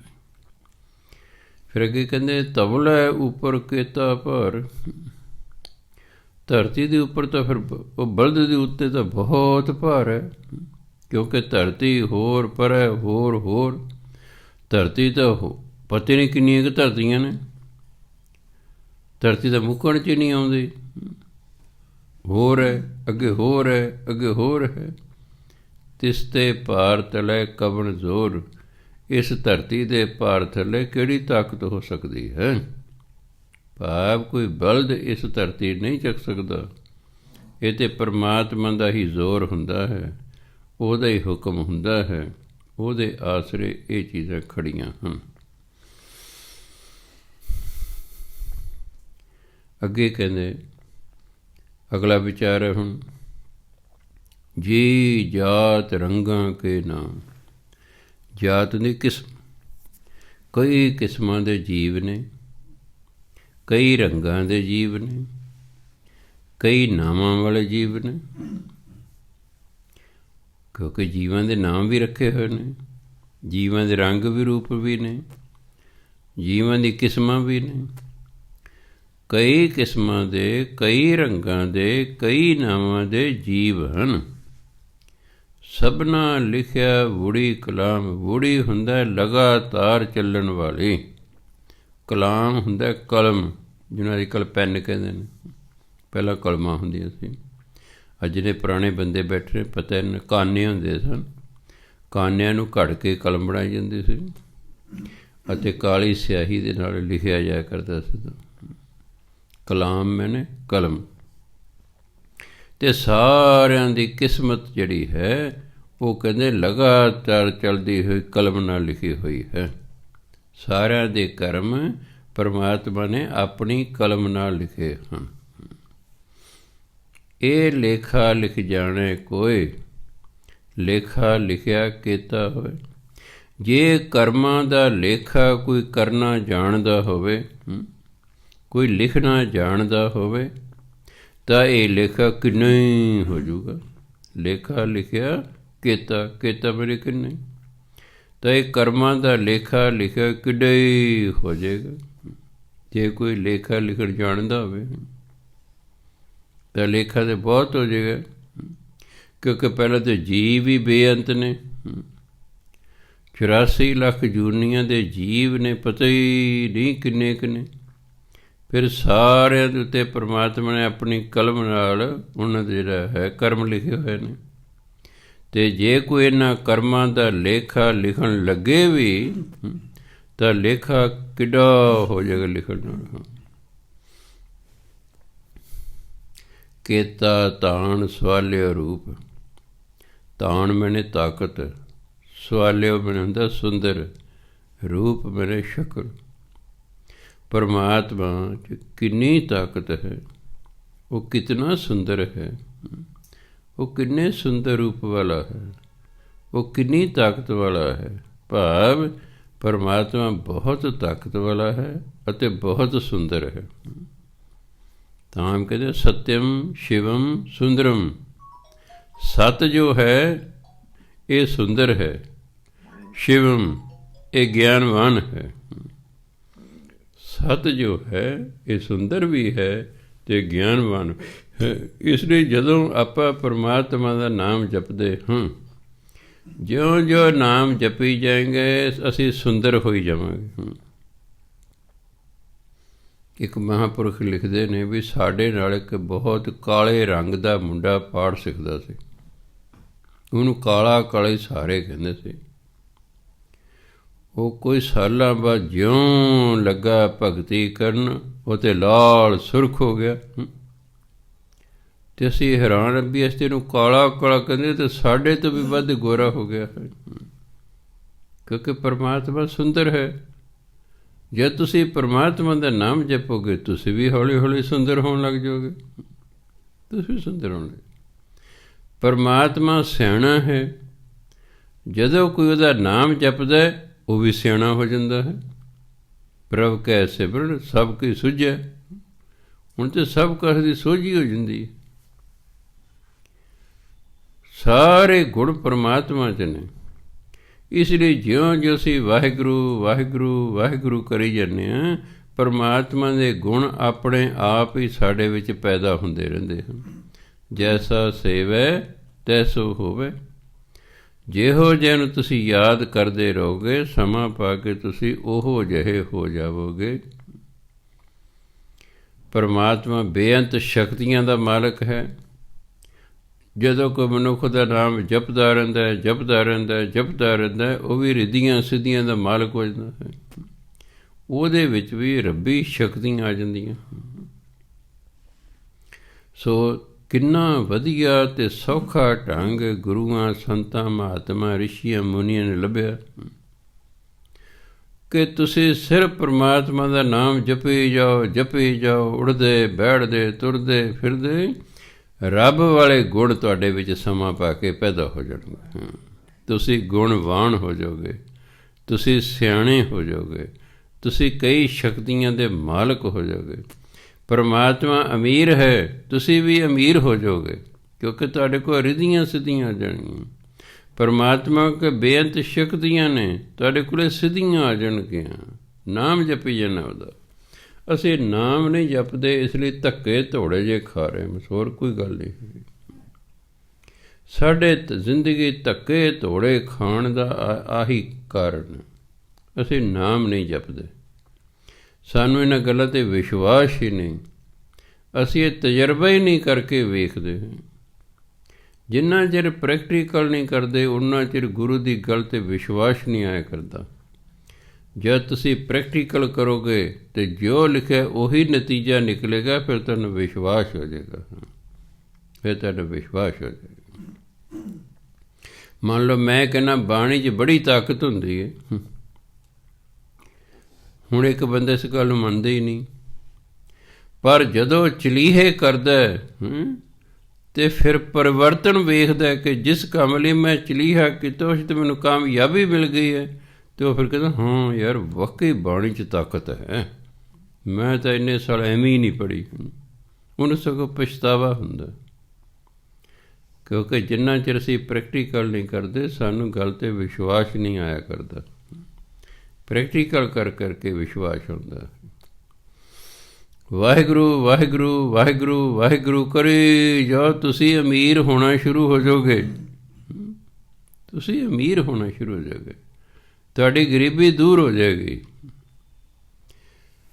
ਕਈ ਕਹਿਣਗੇ ਅੱਛਾ ਰੱਬ ਉੱਤੋਂ ਪੈਸੇ ਸੁੱਟ ਦੇਗਾ, ਉੱਤੋਂ ਨਹੀਂ ਡਿੱਗਿਆ ਕਰਦੇ। ਰੱਬ ਤੁਹਾਡੇ ਹਰ ਕੰਮ 'ਚ ਬਰਕਤ ਪਾ ਦੇਗਾ। ਬਸ ਤੁਹਾਨੂੰ ਤੰਦਰੁਸਤੀ ਦੇ ਦੇਗਾ। ਜਿਹੜੇ ਬਿਮਾਰੀਆਂ 'ਤੇ ਪੈਸਾ ਲੱਗ ਰਿਹਾ ਸੀ ਪਰਿਵਾਰ ਤੋਂ ਲੱਗਣੋਂ ਹਟ ਜਾਏਗਾ। ਤੁਹਾਨੂੰ ਮੁਕੱਦਮਿਆਂ ਤੋਂ ਬਚਾ ਕੇ ਰੱਖੇਗਾ। ਜਿਹੜੇ ਪੈਸੇ ਮੁਕੱਦਮਿਆਂ 'ਤੇ ਥਾਣੇ ਵਾਲਿਆਂ ਨੂੰ ਦੇ, ਵਕੀਲਾਂ ਨੂੰ ਦੇ, ਉਸ ਤੋਂ ਤੁਸੀਂ ਬਚੇ ਰਹੋਗੇ। ਤੁਹਾਨੂੰ ਲੜਾਈਆਂ ਝਗੜਿਆਂ ਤੋਂ ਬਚਾ ਰੱਖੇਗਾ ਤਾਂ ਤੁਸੀਂ ਸ਼ਾਂਤ ਚਿੱਤ ਰਹੋ। ਤੁਹਾਨੂੰ ਕਿਸੇ ਪ੍ਰਕਾਰ ਦੇ ਕੰਮ 'ਚ ਘਾਟਾ ਨਹੀਂ ਪੈਣ ਦੇਵੇਗਾ। ਬਹੁਤ ਸਾਰੇ ਮੇਰੇ ਕੋਲ ਲੋਕ ਜਿਸ ਅਸੀਂ ਕਰਜ਼ਾ ਲਿਆ ਸੀ ਫਲਾਣੇ ਕੰਮ ਲਈ, ਉਹ ਕੰਮ ਫੇਲ ਹੋ ਗਿਆ, ਹੁਣ ਕਰਜ਼ਾ ਨਹੀਂ ਉਤਰਦਾ। ਮੈਂ ਕੀ ਕਰ ਸਕਦਾ ਜੀ? ਮੈਂ ਕਰਜ਼ਾ ਨਹੀਂ ਤੁਹਾਡਾ ਉਤਾਰ ਸਕਦਾ। ਹਾਂ, ਮੈਂ ਤੁਹਾਨੂੰ ਪਾੜ ਦੇ ਕੇ ਤੁਹਾਡੇ ਕੰਮ 'ਚ ਬਰਕਤ ਪਾ ਸਕਦਾ, ਵੀ ਤੁਹਾਡਾ ਕੰਮ ਚੱਲ ਪਏ ਚੰਗਾ। ਇਹ ਤਾਂ ਮੈਂ ਕਰ ਸਕਦਾ। ਜੋ ਕੰਮ ਚੱਲ ਪਿਆ ਤੁਹਾਨੂੰ ਆਮਦਨ ਹੋਵੇਗੀ, ਉਹਨਾਂ ਪੈਸਿਆਂ ਨਾਲ ਹੌਲੀ ਹੌਲੀ ਤੁਸੀਂ ਕਰਜ਼ਾ ਲਾ ਲਿਓ। ਉਂਝ ਤਾਂ ਲੈਣਾ ਨਹੀਂ ਹੈ, ਉੱਤੋਂ ਕੋਈ ਡਿੱਗਣਾ ਨਹੀਂ ਹੈਗਾ। ਪਰ ਹਰ ਬੰਦਾ ਮਿਹਨਤ ਕਰਨ ਨੂੰ ਤਿਆਰ ਨਹੀਂ ਹੁੰਦਾ। ਹਰ ਬੰਦਾ ਮਿਹਨਤ ਕਰਨ ਨੂੰ ਤਿਆਰ ਨਹੀਂ ਹੁੰਦਾ। ਮਿਹਨਤ ਦੇ ਹਰ ਪਾਸੇ ਕਰਨੀ ਪੈਂਦੀ ਹੈ। ਅੱਜ 2 ਰੋਟੀਆਂ ਕਮਾਉਣੀਆਂ, ਕਿੰਨੀ ਮਿਹਨਤ ਕਰਨੀ ਪੈਂਦੀ ਬੰਦੇ ਨੂੰ। ਤੁਹਾਡੇ ਬੱਚੇ ਆ 2-4 ਰੋਟੀਆਂ ਲਈ, 2-4 ਕੱਪੜਿਆਂ ਲਈ ਪ੍ਰਦੇਸ਼ਾਂ 'ਚ ਜਾ ਰਹੇ ਨਾ। ਹੋਰ ਕਿੰਨਾ ਕੁ ਖਾ ਲੈਣਗੇ, ਕਿੰਨਾ ਕੁ ਪਹਿਨ ਲੈਣਗੇ। ਘਰ ਤਾਂ ਉਹਨਾਂ ਕੋਲ ਪਹਿਲਾਂ ਹੀ ਇੱਥੇ ਹੈਗਾ। ਇਹ ਤਾਂ ਹੈ ਨਹੀਂ ਹਾਂ ਜੀ ਮੇਰੇ ਕੋਲ ਘਰ ਨਹੀਂ ਹੈ ਜੀ। ਕੱਪੜੇ ਵੀ ਹੈਗੇ, ਰੋਟੀ ਵੀ ਹੈਗੀ, ਘਰ ਵੀ ਹੈਗਾ, ਪਰ ਇਹ ਹੈਗਾ ਮੈਂ ਉਸ 'ਤੇ ਜ਼ਿਆਦਾ ਪੈਸੇ ਕਮਾਵਾਂਗਾ, ਵੀ ਜ਼ਿਆਦਾ ਪੈਸੇ ਕਮਾਵਾਂ। ਮੈਂ ਇਹ ਨਹੀਂ ਕਹਿੰਦਾ ਮਤ ਜਾਓ ਕਿਤੇ, ਇਹ ਨਹੀਂ ਮੈਂ ਕਹਿੰਦਾ। ਮੈਂ ਕਹਿੰਦਾ ਤੁਸੀਂ ਜਿੱਥੇ ਵੀ ਹੋ ਨਾਮ ਜਪੀ ਜਾਓ, ਨਾਮ ਜਪੀ ਜਾਓ। ਨਾਮ ਨੇ ਤੁਹਾਨੂੰ ਆਪੇ ਹੀ ਅਮੀਰ ਕਰ ਦੇਣਾ ਹੈ। ਨਾਮ 'ਚ ਤਾਕਤ ਹੀ ਇੰਨੀ ਹੈ ਕਿ ਉਹਨੇ ਤੁਹਾਡੀ ਗਰੀਬੀ ਖਤਮ ਕਰ ਦੇਣੀ ਹੈ। ਜਿਹਦੀ ਮਰਜ਼ੀ ਹੈ 2-4 ਸਾਲ ਨਾਮ ਜਪ ਕੇ ਦੇਖ ਲਓ। ਤੁਸੀਂ ਕਹੋਗੇ ਜੀ ਨਾਮ ਜਪਣ ਨਾਲ ਕਿਵੇਂ ਗਰੀਬੀ ਖਤਮ ਹੋ ਜਾਏਗੀ? ਸਾਨੂੰ ਇਹ ਵਿਚਾਰ ਕਰਨਾ ਪਏਗਾ ਕਿ ਗਰੀਬੀ ਕਿਉਂ ਹੈ। ਦੂਜਾ ਬੰਦਾ ਅਮੀਰ ਹੈ, ਮੈਂ ਕਿਉਂ ਗਰੀਬ ਹਾਂ? ਕੋਈ ਕਾਰਨ ਤਾਂ ਹੋਵੇਗਾ। 2 ਸਕੇ ਭਰਾ ਨੇ, ਇੱਕ ਅਮੀਰ ਹੈ ਇੱਕ ਗਰੀਬ ਹੈ, ਤਾਂ ਗਰੀਬ ਨੂੰ ਵਿਚਾਰ ਕਰਨਾ ਪਏਗਾ ਕਿ ਮੇਰਾ ਭਰਾ ਅਮੀਰ ਹੈ, ਮੈਂ ਕਿਉਂ ਗਰੀਬ ਹਾਂ। ਜਦੋਂ ਵਿਚਾਰ ਕਰੇਗਾ ਉਹਨੂੰ ਕਾਰਨ ਲੱਭ ਜਾਏਗਾ। ਇੱਕ ਭਰਾ ਵੈਸ਼ਨੂੰ ਹੈ, ਦੂਜਾ ਸ਼ਰਾਬ ਪੀਂਦਾ ਹੈ। ਹੁਣ ਸ਼ਰਾਬ ਪੀਣ ਵਾਲਾ ਨਸ਼ੇ ਕਰਨ ਦਾ ਗਰੀਬ ਹੋਏਗਾ ਹੀ ਹੋਏਗਾ। ਉਹ ਕਿਵੇਂ ਵੈਸ਼ਨੂੰ ਦਾ ਮੁਕਾਬਲਾ ਕਰ ਲਏਗਾ ਜੀ? ਉਹਨੂੰ ਵਿਚਾਰ ਕਰਨੀ ਪਏਗੀ ਕਿ ਮੈਂ ਕਿਉਂ ਗਰੀਬ ਹਾਂ। ਉਹ ਜਦੋਂ ਉਹਨੂੰ ਕਾਰਨ ਲੱਭ ਜਾਏਗਾ ਫਿਰ ਜਿਹੜਾ ਉਹ ਨਾਮ ਜਪੇਗਾ ਅਤੇ ਫਿਰ ਅਮੀਰ ਹੋਣਾ ਸ਼ੁਰੂ ਹੋ ਜਾਏਗਾ। ਉਹ ਸ਼ੁਰੂ ਹੋ ਜਾਏਗਾ। ਬਾਣੀ ਨੇ, ਨਾਮ ਨੇ ਸਾਨੂੰ ਅਮੀਰ ਕਰਨਾ, ਸਾਨੂੰ ਸੁਖੀ ਕਰਨਾ। ਇਹ ਬਾਣੀ ਆਈ ਹੀ ਸੰਸਾਰ 'ਚ ਸਾਡੇ ਭਲੇ ਲਈ ਹੈ। ਇਹ ਸਾਡੇ ਭਲੇ ਲਈ ਬਾਣੀ ਲਿਖੀ ਹੋਈ ਹੈ। ਅਸੀਂ ਇੰਨੇ ਬਦਕਿਸਮਤੀਆਂ ਹਾਂ ਕਿ ਅਸੀਂ ਆਪਣਾ ਭਲਾ ਹੀ ਨਹੀਂ ਚਾਹੁੰਦੇ। ਸਾਨੂੰ ਆਹੀ ਨਹੀਂ ਸਮਝ ਆਉਂਦੀ ਕਿ ਸਾਡਾ ਭਲਾ ਹੋਵੇਗਾ ਕਿਵੇਂ। ਇਹ ਤਾਂ ਬਾਣੀ ਨਾਲ ਹੀ ਸਾਡਾ ਭਲਾ ਹੋਣਾ। ਬਾਣੀ ਦੀ ਗੱਲ ਮੰਨੋ, ਭਲਾ ਹੋ ਜਾਏਗਾ। ਸੋ ਤਾਂ ਗੁਰੂ ਮਹਾਰਾਜ ਕਹਿੰਦੇ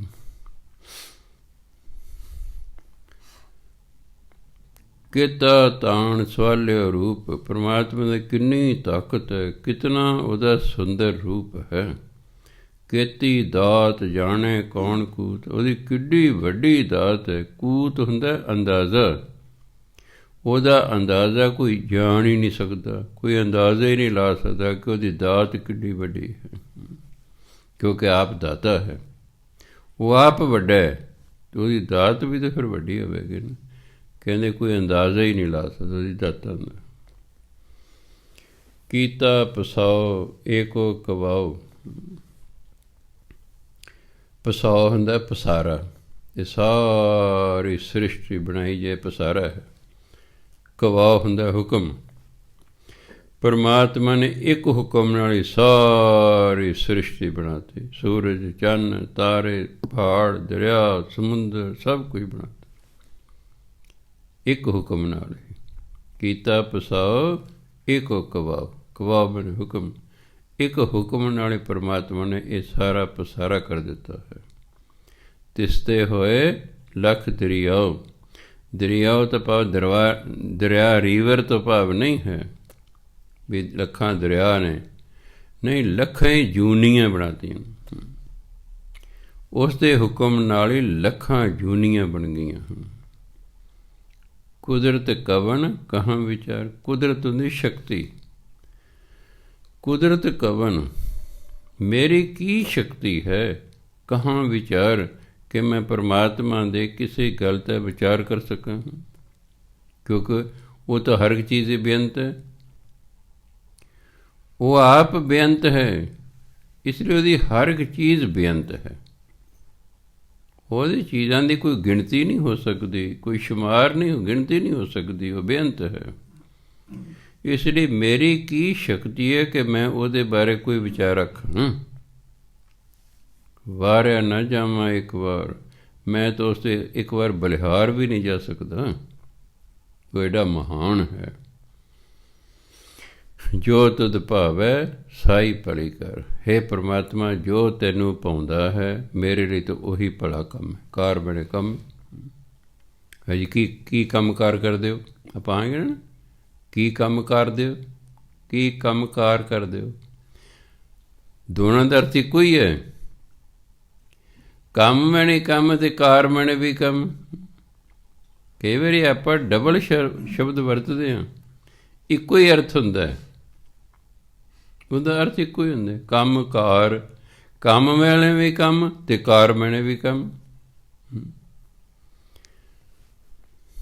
ਕੁਦਰਤ ਕਵਨ ਕਹਾਂ ਵਿਚਾਰ। ਵਾਰ ਨਾ ਜਾਵੇਂ ਇੱਕ ਵਾਰ। ਜੋ ਤੁਧ ਭਾਵੈ ਸਾਈ ਭਲੀ ਕਰ।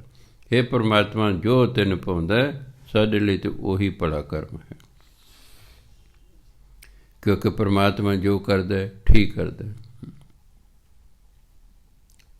ਰੱਬ ਜੋ ਕਰਦਾ ਚੰਗਾ ਕਰਦਾ।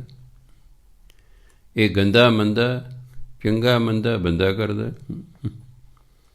ਪਰਮਾਤਮਾ ਜੋ ਕਰਦਾ ਤੇ ਠੀਕ ਕਰਦਾ। ਇਹ ਗਲਤ ਮਲਤ ਤੇ ਬੰਦਾ ਹੀ ਕਰਦਾ।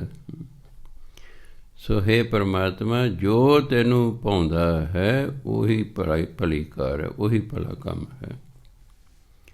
ਕਿਉਂਕਿ ਪਰਮਾਤਮਾ ਦੇ ਅਸੀਂ ਤਾਂ ਗਲਤ ਕੰਮ ਕਰ ਸਕਦੇ ਹਾਂ, ਕਿਉਂਕਿ ਸਾਡੀ ਸੋਚ ਨੀਵੀਂ ਹੈ। ਪਰਮਾਤਮਾ ਦੀ ਜਦੋਂ ਜਿਉਂ ਸੋਚ ਉੱਚੀ ਹੁੰਦੀ ਜਾਏਗੀ, ਅਸੀਂ ਗਲਤ ਕੰਮ ਛੱਡਦੇ ਜਾਵਾਂਗੇ ਆਪਣੇ ਆਪ ਹੀ। ਅੱਜ ਤਾਂ ਸਾਨੂੰ ਇਹੀ ਨਹੀਂ ਪਤਾ ਆਮ ਲੋਕਾਂ ਨੂੰ ਕੀ ਗਲਤ ਹੈ ਅਤੇ ਕੀ ਠੀਕ ਹੈ। ਸ਼ਰਾਬੀ ਕਹੂਗਾ ਸ਼ਰਾਬ ਪੀਣੀ ਠੀਕ ਹੈ। ਜਿਹੜੇ ਜੂਆ ਖੇਡਦੇ ਕਿ ਜੂਆ ਖੇਡਣਾ ਠੀਕ ਹੈ ਜੀ। ਆਹ ਬੁੱਢੇ ਬੈਠੇ ਭਜਨ ਬੰਦਗੀ ਨਹੀਂ ਕਰਦੇ, ਤਾਸ਼ ਖੇਡਦੇ ਰਹਿੰਦੇ, ਉਹ ਤਾਸ਼ ਖੇਡਣਾ ਠੀਕ ਚੰਗਾ ਸਮਝਦੇ ਨੇ। ਉਹਨਾਂ ਨੂੰ ਪਤਾ ਹੀ ਨਹੀਂ, ਬੱਗੀ ਦਾੜੀ ਹੋ ਗਈ ਵੀ ਹੁਣ ਤਾਸ਼ ਖੇਡਣਾ। ਹੁਣ ਦੇ ਭਜਨ ਬੰਦਗੀ ਕਰ ਲੋਕ, ਲੱਤਾਂ ਕਬਰਾਂ 'ਚ ਨੇ। ਮੈਂ ਦੇਖਿਆ ਪਾਰਕਾਂ 'ਚ ਬੈਠੇ ਬੁੱਢੇ ਤਾਸ਼ ਖੇਡ ਰਹੇ ਹੁੰਦੇ ਨੇ। ਸਤ ਸੰਗਤ ਹੀ ਨਹੀਂ ਕਦੇ ਕਰਨੀ। ਸਤ ਸੰਗਤ ਕਰਨ ਤੇ ਗਿਆਨ ਹੋਵੇ। ਗਿਆਨ ਤੇ ਗੁਰੂ ਤੋਂ ਮਿਲਣਾ ਹੈ। ਇਹ ਗਿਆਨ ਤੁਹਾਨੂੰ ਸੰਸਾਰਿਕ ਕਿਤਾਬਾਂ 'ਚ ਕੋਈ ਨਹੀਂ ਮਿਲਣਾ। ਜੇ ਸੰਸਾਰਿਕ ਕਿਤਾਬਾਂ ਤੋਂ ਗਿਆਨ ਮਿਲਦਾ ਹੁੰਦਾ ਤਾਂ ਸਾਰੇ ਪੜ੍ਹੇ ਲਿਖੇ ਲੋਕ ਸਿਆਣੇ ਹੁੰਦੇ। ਫਿਰ ਸਾਰੇ ਪੜ੍ਹੇ ਲਿਖੇ ਸਿਆਣੇ ਹੁੰਦੇ। ਔਰ ਜਿੰਨਾ ਗੰਦ ਪੜ੍ਹਿਆਂ ਲਿਖਿਆਂ ਨੇ ਸਮਾਜ 'ਚ ਪਾਇਆ, ਇਹਨਾਂ ਅਨਪੜ੍ਹਾਂ ਨੇ ਨਹੀਂ ਸੀ ਪਾਇਆ। ਜਦੋਂ ਲੋਕ ਬਹੁਤੇ ਅਨਪੜ੍ਹ ਸਨ, ਇਹ ਸਮਾਜ 'ਚ ਇੰਨਾ ਗੰਦ ਨਹੀਂ ਸੀ। ਇਹ ਪੜ੍ਹਿਆਂ ਲਿਖਿਆਂ ਨੇ ਨਿਰਾ ਗੰਦ ਪਤਾ। ਫਿਰ ਸਿਆਣੇ ਤਾਂ ਨਾ ਹੋਏ। ਜਿਹਨੇ ਸਿਆਣੇ ਬਣਨੇ ਉਹਨੂੰ ਬਾਣੀ ਪੜ੍ਹਨੀ ਪੈਣੀ, ਬਾਣੀ ਅਨੁਸਾਰ ਜੀਵਨ ਜਿਉਣਾ ਪੈਣਾ। ਇਹ ਬੰਦਾ ਇੱਕ ਕਲਾਸ ਹੋ ਜਾਏਗਾ, ਸਿਆਣਾ ਹੋ ਜਾਏਗਾ। ਅਤੇ ਸਿਆਣੇ ਲੋਕ ਦੁਖੀ ਨਹੀਂ ਹੋਇਆ ਕਰਦੇ, ਸਿਆਣੇ ਲੋਕ ਗਰੀਬ ਨਹੀਂ ਹੋਇਆ ਕਰਦੇ, ਸਿਆਣੇ ਲੋਕ ਮਾੜੇ ਕੰਮ ਨਹੀਂ ਕਰਦੇ, ਉਹ ਲੜਾਈਆਂ ਝਗੜੇ ਨਹੀਂ ਕਰਦੇ, ਉਹ ਕਚਹਿਰੀਆਂ 'ਚ ਧੱਕੇ ਨਹੀਂ ਖਾਂਦੇ। ਸੋ ਇਸ ਲਈ ਕਹਿੰਦੇ ਜੋ ਤੁਧ ਭਾਵੈ ਸਾਈ ਭਲੀ ਕਰ। ਹੇ ਪ੍ਰਮਾਤਮਾ, ਜੋ ਤੈਨੂੰ ਪਾਉਂਦਾ ਸਾਡੇ ਲਈ ਤਾਂ ਉਹੀ ਭਲਾ ਕਰ। ਮੈਂ ਤੂੰ ਸਦਾ ਸਲਾਮਤ ਨਿਰੰਕਾਰ, ਸਲਾਮਤ ਹੁੰਦਾ ਰਹਿਣ ਵਾਲਾ। ਹੇ ਪ੍ਰਮਾਤਮਾ, ਤੂੰ ਸਦਾ ਰਹਿਣ ਵਾਲਾ ਹੈ। ਅਸੀਂ ਤਾਂ ਆਏ ਸੰਸਾਰ 'ਚ ਕੁਝ ਸਾਲਾਂ ਨੂੰ ਚਲੇ ਜਾਣਾ ਹੈ। ਅਸੀਂ ਸਦਾ ਨਹੀਂ ਰਹਿਣਾ, ਸਦਾ ਪ੍ਰਮਾਤਮਾ ਨਹੀਂ ਰਹਿਣਾ। ਬਾਕੀ ਜੋ ਵੀ ਆਇਆ, ਚਾਹੇ ਅਵਤਾਰ ਆਇਆ, ਗੁਰੂ ਆਇਆ, ਪੀਰ ਆਇਆ, ਪੈਗੰਬਰ ਆਇਆ, ਸਾਧ ਆਇਆ, ਗੁਰਮੁਖ ਆਇਆ, ਮਨਮੁਖ ਆਇਆ, ਚੋਰ ਆਇਆ, ਜੋ ਵੀ ਆਇਆ ਹੈ ਉਸਨੇ ਇੱਥੋਂ ਜਾਣਾ ਹੀ ਜਾਣਾ। ਸਦਾ ਸਿਰਫ ਅਤੇ ਸਿਰਫ ਪਰਮਾਤਮਾ ਨੇ ਰਹਿਣਾ ਹੈ। ਬਾਕੀ ਜੋ ਜੰਮਿਆ ਹੈ ਉਸਨੇ ਮਰਨਾ ਹੀ ਮਰਨਾ ਹੈ। ਪਰਮਾਤਮਾ ਜੰਮਦਾ ਹੀ ਨਹੀਂ, ਇਸ ਲਈ ਉਹਦੀ ਮੌਤ ਨਹੀਂ ਹੁੰਦੀ। ਅਸੀਂ ਜੰਮੇ ਹਾਂ, ਇਸ ਲਈ ਮਰਾਂਗੇ। ਇਸ ਲਈ ਤੂੰ ਸਦਾ ਸਲਾਮਤ ਨਿਰੰਕਾਰ। ਨਿਰੰਕਾਰ ਹਾਰੇ ਦੇ ਹੇਠਾਂ ਔਂਕੜ ਨਹੀਂ ਲਾਈ। ਇਹਦਾ ਮਤਲਬ ਹੈ ਨਿਰੰਕਾਰ। ਜੇ ਨਿਰੰਕਾਰ ਹਾਰੇ ਨੂੰ ਔਂਕੜ ਹੁੰਦੀ ਫਿਰ ਅਰਥ ਹੋਣਾ ਸੀ ਪਰਮਾਤਮਾ। ਹੁਣ ਹੇਠਾਂ ਔਂਕੜ ਨਹੀਂ ਹੈ। ਇਹਦਾ ਮਤਲਬ ਹੈ ਪਰਮਾਤਮਾ। ਹੈ ਪਰਮਾਤਮਾ, ਤੂੰ ਸਦਾ ਸਲਾਮਤ ਹੈ, ਤੂੰ ਸਦਾ ਰਹਿਣ ਵਾਲਾ ਹੈ। ਅਗਲੀ ਪੌੜੀ 'ਚ ਕਹਿੰਦੇ ਅਸੰਖ ਜਪ, ਅਸੰਖ ਭਾਵ, ਅਸੰਖ ਪੂਜਾ, ਅਸੰਖ ਤਪ ਤਾਉ, ਅਸੰਖ ਗ੍ਰੰਥ ਮੁਖ ਵੇਦ ਪਾਠ, ਅਸੰਖ ਜੋਗ ਮਨ ਰਹਿ ਉਦਾਸ, ਅਸੰਖ ਭਗਤ ਗੁਣ ਗਿਆਨ ਵਿਚਾਰ, ਅਸੰਖ ਸਤੀ, ਅਸੰਖ ਦਾਤਾਰ, ਅਸੰਖ ਸੂਰ ਮੂੰਹ ਪਖ ਸਾਰ। ਇਹਨੂੰ ਮੂੰਹ ਪੜ੍ਹਨਾ ਮੰਮੇ ਦੇ ਟਿੱਪੀ ਲਾ ਕੇ, ਕਿਉਂਕਿ ਮੰਮਾ ਹਮੇਸ਼ਾ ਨੱਕ ਰਾਹੀਂ ਬੋਲਿਆ ਜਾਂਦਾ ਹੈ। ਤੁਸੀਂ ਨੱਕ ਬੰਦ ਕਰ ਲਓ, ਫਿਰ ਤੁਸੀਂ ਮੰਮਾ ਨਹੀਂ ਬੋਲ ਸਕਦੇ। ਮੰਮਾ ਮੰਮਾ ਕਹਿਣਾ ਨਾ, ਨੱਕ ਬੰਦ ਕਰ ਲਓ, ਨਹੀਂ ਬੋਲ, ਨਹੀਂ ਕਹਿ ਸਕਦੇ ਮੰਮਾ। ਮੰਮਾ ਕਹਿਣ ਲਈ ਨੱਕ ਖੁੱਲ੍ਹਣਾ ਪੈਣਾ। ਗੰਗਾ, ਗਈਆਂ, ਅਣਾਣਾ, ਨੰਨਾ, ਮੰਮਾ, ਇਹ 5 ਅੱਖਰ ਨੇ, ਇਹ ਨੱਕ ਰਾਹੀਂ ਬੋਲੇ ਜਾਂਦੇ ਨੇ। ਜਦੋਂ ਨੱਕ ਰਾਹੀਂ ਬੋਲੇ ਜਾਣਗੇ ਤਾਂ ਆਪਣੇ ਆਪ ਹੀ ਇਹ ਮੂੰਹ ਹੋ ਗਿਆ। ਇਹ ਆਪਣੇ ਆਪ ਹੀ ਕੀ ਹੋ ਕੇ ਉਚਾਰਨ ਇਸਦਾ? ਮੂੰਹ।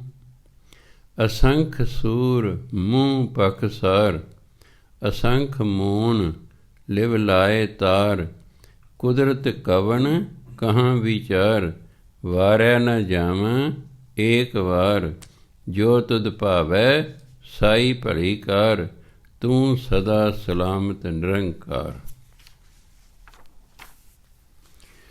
ਅਸੰਖ ਜਪ,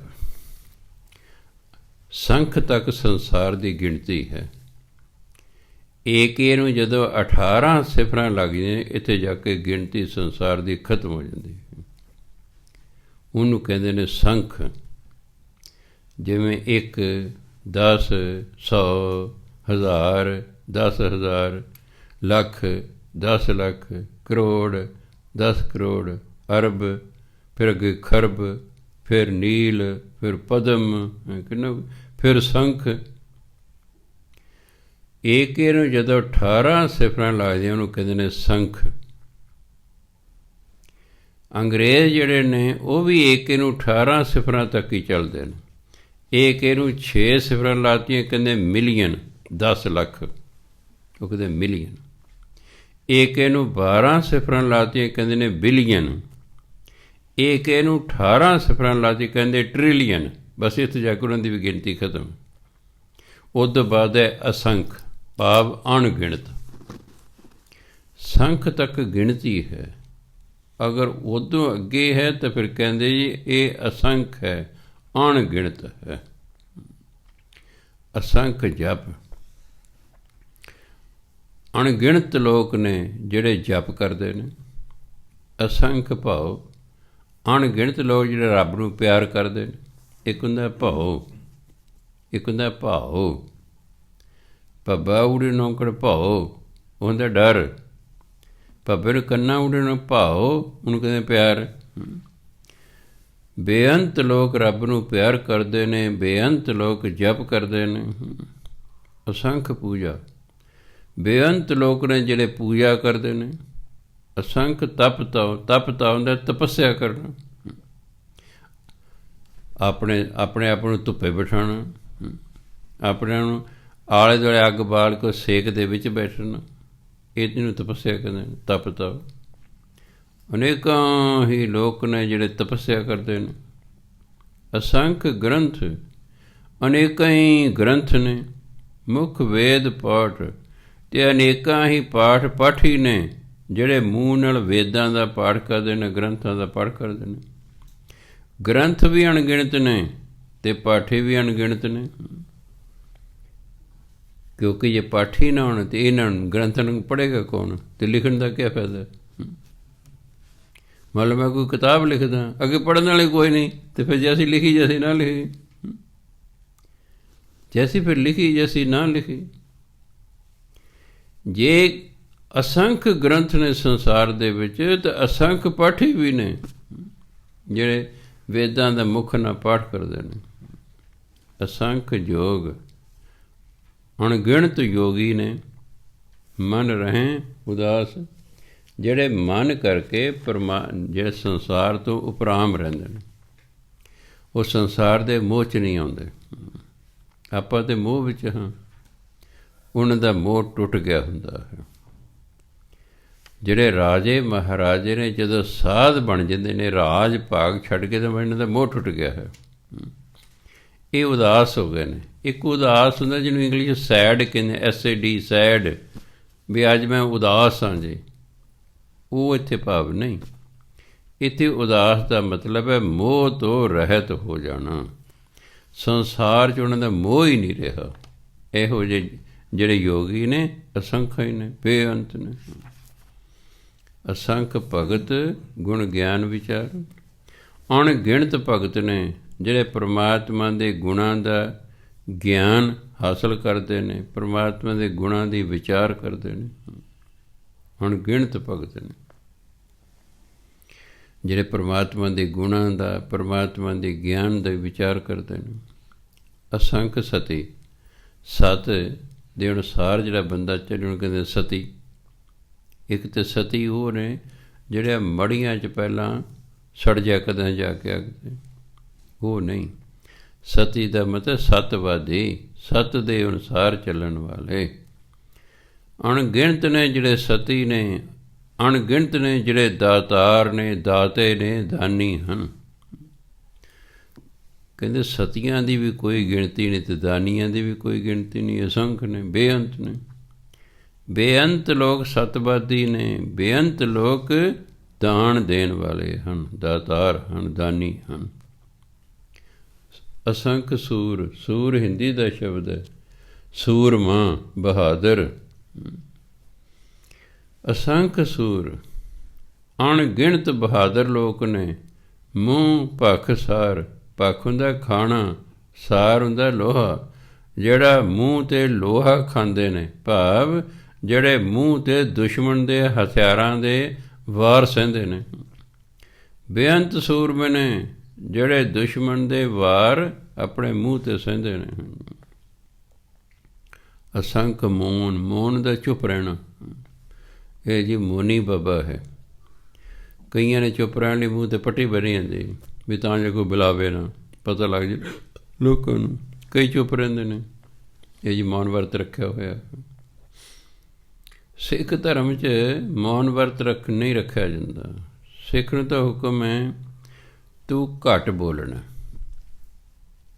ਵੀ ਜ਼ਿਆਦਾ ਨਹੀਂ ਬੋਲਣਾ, ਘੱਟ ਬੋਲਣਾ। ਬੋਲਣਾ ਜ਼ਰੂਰ ਹੈ। ਪਰਮਾਤਮਾ ਨੇ ਜੀਭ ਦਿੱਤੀ ਹੈ, ਬੋਲਣ ਲਈ ਦਿੱਤੀ ਹੈ ਨਾ। ਅਤੇ ਜੇ ਅਸੀਂ ਉਹਦੇ ਜੀਭ ਤੋਂ ਕੰਮ ਹੀ ਨਾ ਲਈਏ ਤਾਂ ਪਰਮਾਤਮਾ ਕਹਿੰਦਾ ਮੈਂ ਤੈਨੂੰ ਐਵੇਂ ਜੀਭ ਦਿੱਤੀ ਹੈ, ਇਹ ਮੈਂ ਤੈਨੂੰ ਐਵੇਂ ਜੀਭ ਦਿੱਤੀ ਹੈ, ਇਹ ਬੋਲਣ ਲਈ ਦਿੱਤੀ ਹੈ। ਜੇ ਜੀਭ ਨਾ ਹੋਵੇ ਅਸੀਂ ਬੋਲ ਨਹੀਂ ਸਕਦੇ। ਜੇ ਕਿਸੇ ਦੀ ਜੀਭ ਫੜ ਲਓ ਹੱਥ ਨਾਲ ਅਤੇ ਉਹਨੂੰ ਕਹੋ ਹੁਣ ਬੋਲ, ਨਹੀਂ ਬੋਲਣ ਦੋਸਤੋ। ਠੀਕ ਹੈ, ਇਹ ਤਾਂ ਸਵਾਦ ਫਿਰ ਬਾਅਦ ਦੀ ਗੱਲ ਹੈ। ਰੱਬ ਨੇ ਸਵਾਦ ਲਈ ਜੀਭ ਨਹੀਂ ਲਾਈ। ਹੁਣ ਤਾਂ ਆਪਾਂ ਜੀਭ ਨਾਲ ਹੀ ਚੱਖਦੇ ਹਨ ਨਾ, ਵੀ ਕੌੜਾ ਹੈ, ਮਿੱਠਾ ਹੈ, ਨਮਕੀਨ ਹੈ, ਕਿਹੋ ਜਿਹਾ ਹੈ। ਜੇ ਆਪਾਂ ਬਿਲਕੁਲ ਨਾ ਪਤਾ ਕੀ ਚੀਜ਼ ਹੈ, ਫਿਰ ਆਪਾਂ ਥੋੜ੍ਹੀ ਉਹਨੂੰ ਚੱਟ ਕੇ ਵੇਖਦੇ ਹਾਂ ਕੀ ਹੈ ਯਾਰ ਕਰ। ਪਰ ਜੀਭ ਦਾ ਮੁੱਖ ਕੰਮ ਹੈ ਬੋਲਣਾ। ਸਿੱਖ ਨੂੰ ਹੁਕਮ ਹੈ ਤੂੰ ਬੋਲਣਾ ਤਾਂ ਜ਼ਰੂਰ ਹੈ, ਪਰ ਬੇਲੋੜਾ ਨਹੀਂ ਬੋਲਣਾ। ਉਦੋਂ ਹੀ ਬੋਲਣਾ ਜਦੋਂ ਲੋੜ ਹੈ, ਕਿਉਂਕਿ ਬੋਲਣ ਦੇ ਨਾਲ ਸ਼ਕਤੀ ਨਸ਼ਟ ਹੁੰਦੀ ਹੈ। ਬੋਲਣ ਦੇ ਨਾਲ ਸ਼ਕਤੀ ਨਸ਼ਟ ਹੁੰਦੀ ਹੈ। ਜਿੰਨੇ ਜ਼ਿਆਦਾ ਲੋਕ ਚੁੱਪ ਰਹਿੰਦੇ ਨੇ ਉਹਨਾਂ ਦੀ ਸ਼ਕਤੀ ਅੰਦਰ ਕਾਇਮ ਰਹਿੰਦੀ ਹੈ। ਇਸ ਲਈ ਜ਼ਿੰਦਗੀ ਬੜਬੋਲੇ ਨਹੀਂ ਹੋਣਾ ਚਾਹੀਦਾ, ਲੋੜ ਪੈਣ 'ਤੇ ਹੀ ਬੋਲਣਾ ਚਾਹੀਦਾ। ਜਿਹੜਾ ਬੰਦਾ ਘੱਟ ਬੋਲਦਾ ਨਾ, ਜਦੋਂ ਫਿਰ ਬੋਲਦੇ ਉਹਨੂੰ ਲੋਕ ਬੜੇ ਧਿਆਨ ਨਾਲ ਸੁਣਦੇ ਨੇ, ਉਹਨੂੰ ਬੜੇ ਧਿਆਨ ਨਾਲ ਸੁਣਦੇ। ਮੈਂ ਇੱਕ ਸਕੂਲ ਜਦੋਂ ਨਵਾਂ ਗਿਆ, ਵਾਰੀ ਟੀਚਰ ਸਟੇਜ 'ਤੇ ਬੋਲਦੇ ਹੁੰਦੇ ਸਨ। ਇੱਕ ਟੀਚਰ ਨੇ ਜਦੋਂ ਬੋਲਣ ਲਈ ਉੱਠਣਾ ਸਾਰਾ ਸਕੂਲ ਤਾੜੀਆਂ ਵਜਾਉਣ ਲੱਗ ਜਾਂਦਾ ਸੀ। ਮੈਂ ਯਾਰ ਕਮਾਲ ਬਾਤ ਹੈ। ਮੈਂ ਇਹਦੀ ਗੱਲ ਬੱਚੇ ਧਿਆਨ ਨਾਲ ਸੁਣਨਗੇ। ਵੀ ਜਦੋਂ ਉੱਠਿਆ ਅਜੇ ਬੋਲਿਆ ਨਹੀਂ, ਸਾਰੇ ਸਕੂਲ ਦੇ ਬੱਚੇ ਤਾੜੀਆਂ ਵਜਾਉਣ ਲੱਗ ਪਏ ਨੇ। ਹਾਂ ਵੀ ਹੁਣ ਸਰ ਬੋਲੂਗਾ। ਇਸ ਲਈ ਜਿਹੜੇ ਥੋੜ੍ਹਾ ਬੋਲਦੇ ਨੇ ਉਹ ਹਮੇਸ਼ਾ ਚੱਜ ਦਾ ਬੋਲਦੇ ਨੇ। ਜਿਹੜਾ ਬਹੁਤਾ ਬੋਲਦਾ ਕਈ ਵਾਰੀ ਉਸ ਤੋਂ ਵੱਧ ਘੱਟ ਬੋਲਿਆ ਜਾਂਦਾ ਹੈ। ਇਸ ਲਈ ਕਹਿੰਦੇ ਕਿੰਨੇ ਹੀ ਨੇ ਅਸੰਖ ਮੂਨ, ਬੇਅੰਤ ਲੋਕ ਨੇ ਜਿਹੜੇ ਚੁੱਪ ਰਹਿੰਦੇ ਨੇ। ਲਿਵ ਲਾਏ ਤਾਰ, ਤਾਰ ਹੁੰਦਾ ਲਗਾਤਾਰ, ਉਹ ਲਗਾਤਾਰ ਪਰਮਾਤਮਾ ਨਾਲ ਲਿਵ ਲਾ ਕੇ ਰੱਖਦੇ ਹਨ, ਚੁੱਪ ਰਹਿੰਦੇ ਨੇ, ਬੋਲਦੇ ਨਹੀਂ ਹੈਗੇ। ਇੱਕ ਸਾਧ ਨੂੰ ਮੈਂ ਦੇਖਿਆ, ਉਹ ਤੋਂ ਪਹਿਲਾਂ ਨਾ ਇੱਕ ਤਾਂ ਤਖਤੀ ਹੁੰਦੀ ਸੀ, ਇੱਕ ਸਲੇਟ ਹੁੰਦੀ ਸੀ। ਪੁਰਾਣੇ ਬੰਦੇ ਨੂੰ ਪਤਾ, ਸਲੇਟ ਲੋਹੇ ਦੀ ਵੀ ਹੁੰਦੀ ਸੀ, ਸਲੇਟ ਪੱਥਰ ਦੀ ਵੀ ਹੁੰਦੀ ਸੀ। ਉਹਦੇ ਕੋਲ ਪੱਥਰ ਦੀ ਸਲੇਟ ਸੀ, ਸਲੇਟੀ ਵੀ ਸੀ ਲਿਖਣ ਲਈ, ਇੱਕ ਕੱਪੜਾ ਵੀ ਰੱਖਿਆ ਸੀ। ਮੰਨ ਲਓ ਮੈਂ ਪੁੱਛਿਆ ਉਹਨਾਂ ਨੂੰ ਜਾ ਕੇ ਕੋਈ ਪ੍ਰਸ਼ਨ, ਉਹਨਾਂ ਲਿਖ ਕੇ ਉੱਤਰ ਦੇਣਾ ਅਤੇ ਮੇਰੇ ਅੱਗੇ ਕਰ ਦੇਣਾ। ਮੈਂ ਦੱਸ ਇਹ ਵਾਧੂ ਦੇ ਵਕਤ ਨੂੰ ਫੜਿਆ ਹੋਇਆ, ਤੂੰ ਬੋਲ ਦੇ, ਵੀ ਤੂੰ ਬੋਲ ਦੇ, ਮੈਂ ਤਾਂ ਪ੍ਰਸ਼ਨ ਤੂੰ ਬੋਲ ਕੇ ਦੱਸ ਦੇ ਨਾ। ਚੁੱਪ ਹੈ ਅਤੇ ਲਿਖਣ ਕੰਮ ਵਧਾਉਣਾ ਹੀ ਹੈ। ਇਸ ਨੂੰ ਕੋਈ ਸਿਆਣਪ ਨਹੀਂ ਕਿਹਾ ਜਾਂਦਾ। ਜਾਂਦਾ ਬੋਲੋ ਹੀ ਨਾ, ਠੀਕ ਹੈ ਭਾਈ, ਵੀ ਮੈਂ ਤਾਂ ਬਾਹਰ ਲਿਖ ਕੇ ਲਾ ਦਿਓ 40 ਦਿਨ ਮੈਂ ਨਹੀਂ ਬੋਲਣਾ, ਮੈਂ ਜਿਹੜਾ ਹੈ ਭਜਨ ਬੰਦਗੀ ਕਰਨੀ ਜੋ ਵੀ ਹੈ, ਫਿਰ ਤਾਂ ਹੋਰ ਗੱਲ ਹੈ। ਜਾਂ ਮੈਂ ਕਾਪੀ 'ਤੇ ਲਿਖ ਕੇ ਦੱਸ ਰਿਹਾ ਹਾਂ, ਜਾਂ ਮੈਂ ਸਲੇਟ 'ਤੇ ਲਿਖ ਕੇ ਦੱਸ ਰਿਹਾ ਹਾਂ, ਉਹ ਕੋਈ ਅਕਲਮੰਦੀ ਨਹੀਂ ਹੈਗੀ। ਕਹਿੰਦੇ ਅਸੰਖ ਨੇ ਮੋਨੀ ਜਿਹੜੇ ਲਗਾਤਾਰ ਪਰਮਾਤਮਾ ਲਿਵ ਲਾ ਕੇ ਰੱਖਦੇ ਹਨ। ਕੁਦਰਤ ਕਵਨ ਕਹਾਂ ਵਿਚਾਰ, ਕੁਦਰਤ ਦੀ ਸ਼ਕਤੀ ਕਵਨ ਮੈਨੇ ਕਿਹੜੀ। ਕਹਿੰਦੇ ਮੇਰੀ ਕੀ ਸ਼ਕਤੀ ਹੈ ਕਿ ਮੈਂ ਪਰਮਾਤਮਾ ਬਾਰੇ ਕੋਈ ਵਿਚਾਰ ਰੱਖਾਂ, ਕਹਾਂ ਆਖਾਂ ਵਿਚਾਰ, ਕੋਈ ਵਿਚਾਰ ਰੱਖਾਂ। ਵਾਰਿਆ ਨਾ ਜਾਵਾਂ ਇੱਕ ਵਾਰ, ਪਰਮਾਤਮਾ ਦੇ ਤਾਂ ਇੰਨਾ ਕੁਛ ਹੈ। ਕਹਿੰਦਾ ਮੈਂ ਤਾਂ ਉਸ ਤੋਂ ਇੱਕ ਵਾਰੀ ਵਾਰਿਆ ਵੀ ਨਹੀਂ ਜਾ ਸਕਦਾ, ਉਹ ਤਾਂ ਬਲਿਹਾਰ ਹੀ ਨਹੀਂ ਜਾ ਸਕਦਾ ਮੈਂ। ਜੋ ਤੁਧ ਭਾਵੈ ਸਾਈ ਭਲੀ ਕਰ, ਹੇ ਪਰਮਾਤਮਾ ਜੋ ਤੈਨੂੰ ਚੰਗਾ ਲੱਗਦਾ ਬਸ ਉਹੀ ਭਲਾ ਕੰਮ ਹੈ। ਤੂੰ ਸਦਾ ਸਲਾਮਤ ਨਿਰੰਕਾਰ, ਸਲਾਮਤ ਹੁੰਦਾ ਰਹਿਣ ਵਾਲਾ, ਤੂੰ ਸਦਾ ਹੈ ਪਰਮਾਤਮਾ, ਤੂੰ ਸਦਾ ਰਹਿਣ ਵਾਲਾ ਹੈ, ਉਹ ਸਲਾਮਤ ਹੈ। ਆਪਾਂ ਕਹਿੰਦੇ ਉਹ ਜੀ ਸਹੀ ਸਲਾਮਤ ਆ ਗਿਆ, ਆਪਾਂ ਨਾ ਆਮ ਤੌਰ 'ਤੇ ਦੋ ਸ਼ਬਦ ਵਰਤਦੇ, ਉਹ ਸਹੀ ਸਲਾਮਤ ਘਰ ਪਹੁੰਚ ਗਿਆ ਵੀ ਠੀਕ ਠਾਕ। ਠੀਕ ਠਾਕ ਗੱਲ ਇੱਕੋ ਹੀ ਹੈ, ਠੀਕ ਠਾਕ। ਆਮ ਆਪਾਂ ਜਿਵੇਂ ਲਾਲ ਸੁਰਖ, ਕਾਲਾ ਸ਼ਾਹ, ਆਪਾਂ ਆਮ ਇੱਕ ਹਿੰਦੀ ਦਾ ਸ਼ਬਦ ਹੈ, ਪੰਜਾਬੀ ਦਾ, ਇੱਕ ਨਾਲ ਫਾਰਸੀ ਦਾ ਹੈ, ਅਰਥ ਉਹੀ ਹੁੰਦਾ। ਉਸ ਨੂੰ ਜਿਹੜਾ ਹੈ ਬਹੁਤਾ ਜ਼ੋਰ ਦੇਣ ਲਈ ਕਈ ਵਾਰੀ ਆਪਾਂ ਫਿਰ ਦੋ ਸ਼ਬਦ ਵਰਤਦੇ। ਕਾਲਾ ਸ਼ਾਹ ਭਾਵ ਹੈ ਬਹੁਤ ਕਾਲਾ, ਲਾਲ ਸੁਰਖ ਭਾਵ ਬਹੁਤ ਲਾਲ।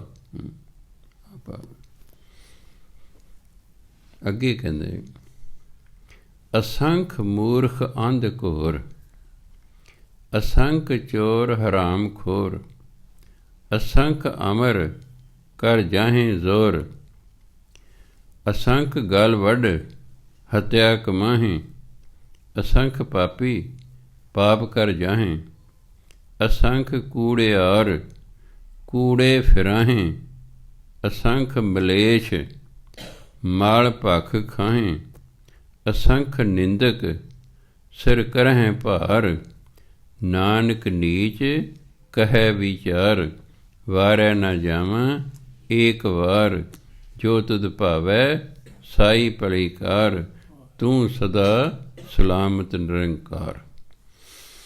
ਅਸੰਖ ਮੂਰਖ ਕਹਿੰਦੇ ਬੇਅੰਤ ਇਸ ਸੰਸਾਰ 'ਚ ਮੂਰਖ ਨੇ, ਅੰਧ ਘੋਰ ਮਹਾਂ ਅਗਿਆਨੀ ਨੇ, ਬਹੁਤ ਸਾਰੇ ਮੂਰਖ ਨੇ, ਬਹੁਤ ਸਾਰੇ ਅਗਿਆਨੀ। ਅੰਧ ਘੋਰ ਅਗਿਆਨੀਆਂ ਨੂੰ ਕਹਿੰਦੇ, ਜਿਹੜੇ ਘੁੱਪ ਹਨੇਰੇ 'ਚ ਰਹਿਣ ਵਾਲੇ ਨੇ, ਜਿਨ੍ਹਾਂ ਨੂੰ ਕੋਈ ਗਿਆਨ ਹੀ ਨਹੀਂ ਹੈ। ਅਸੰਖ ਹੀ ਮੂਰਖ ਨੇ, ਅਸੰਖ ਹੀ ਅਗਿਆਨੀ ਨੇ।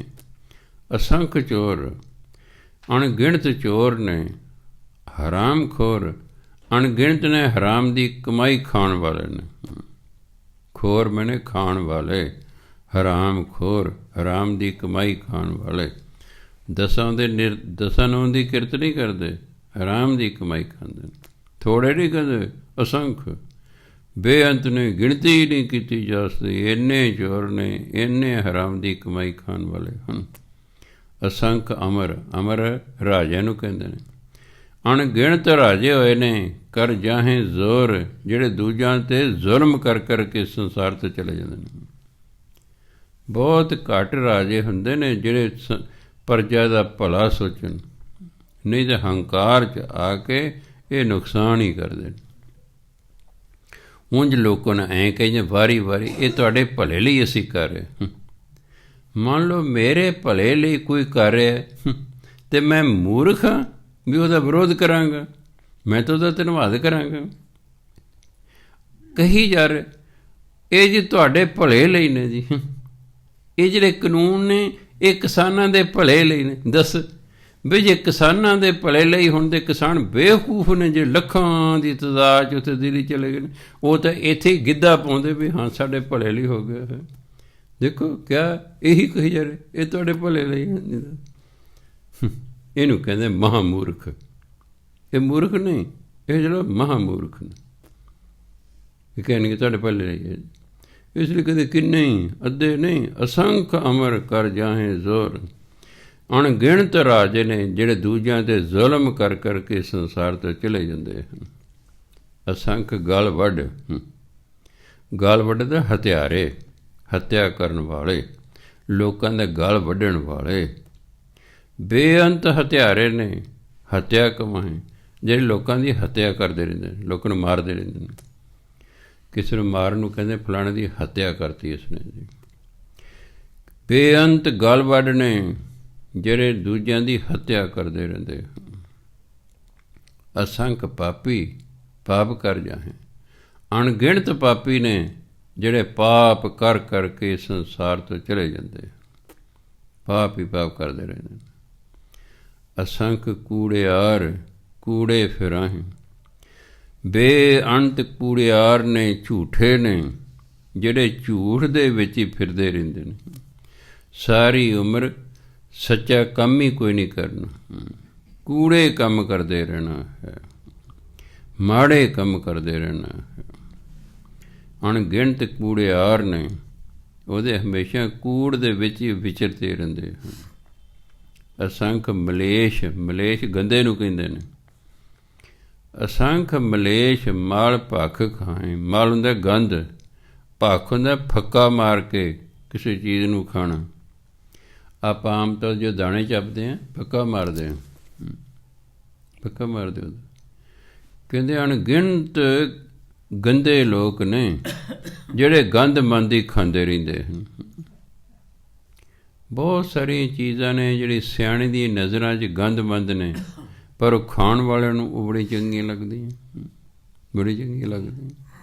ਉਹਨਾਂ ਨੂੰ ਇਹ ਮਹਿਸੂਸ ਹੀ ਨਹੀਂ ਹੁੰਦਾ ਕਿ ਗੰਦ ਮੰਦ ਹੈ। ਆ ਜਿਹੜੇ ਕੂੜਾ ਚੱਕਦੇ ਨੇ, ਦੇਖੋ ਕੂੜੇ ਦੇ ਟਰੱਕ ਦੇ ਉੱਤੇ ਖੜ੍ਹੇ ਨੇ।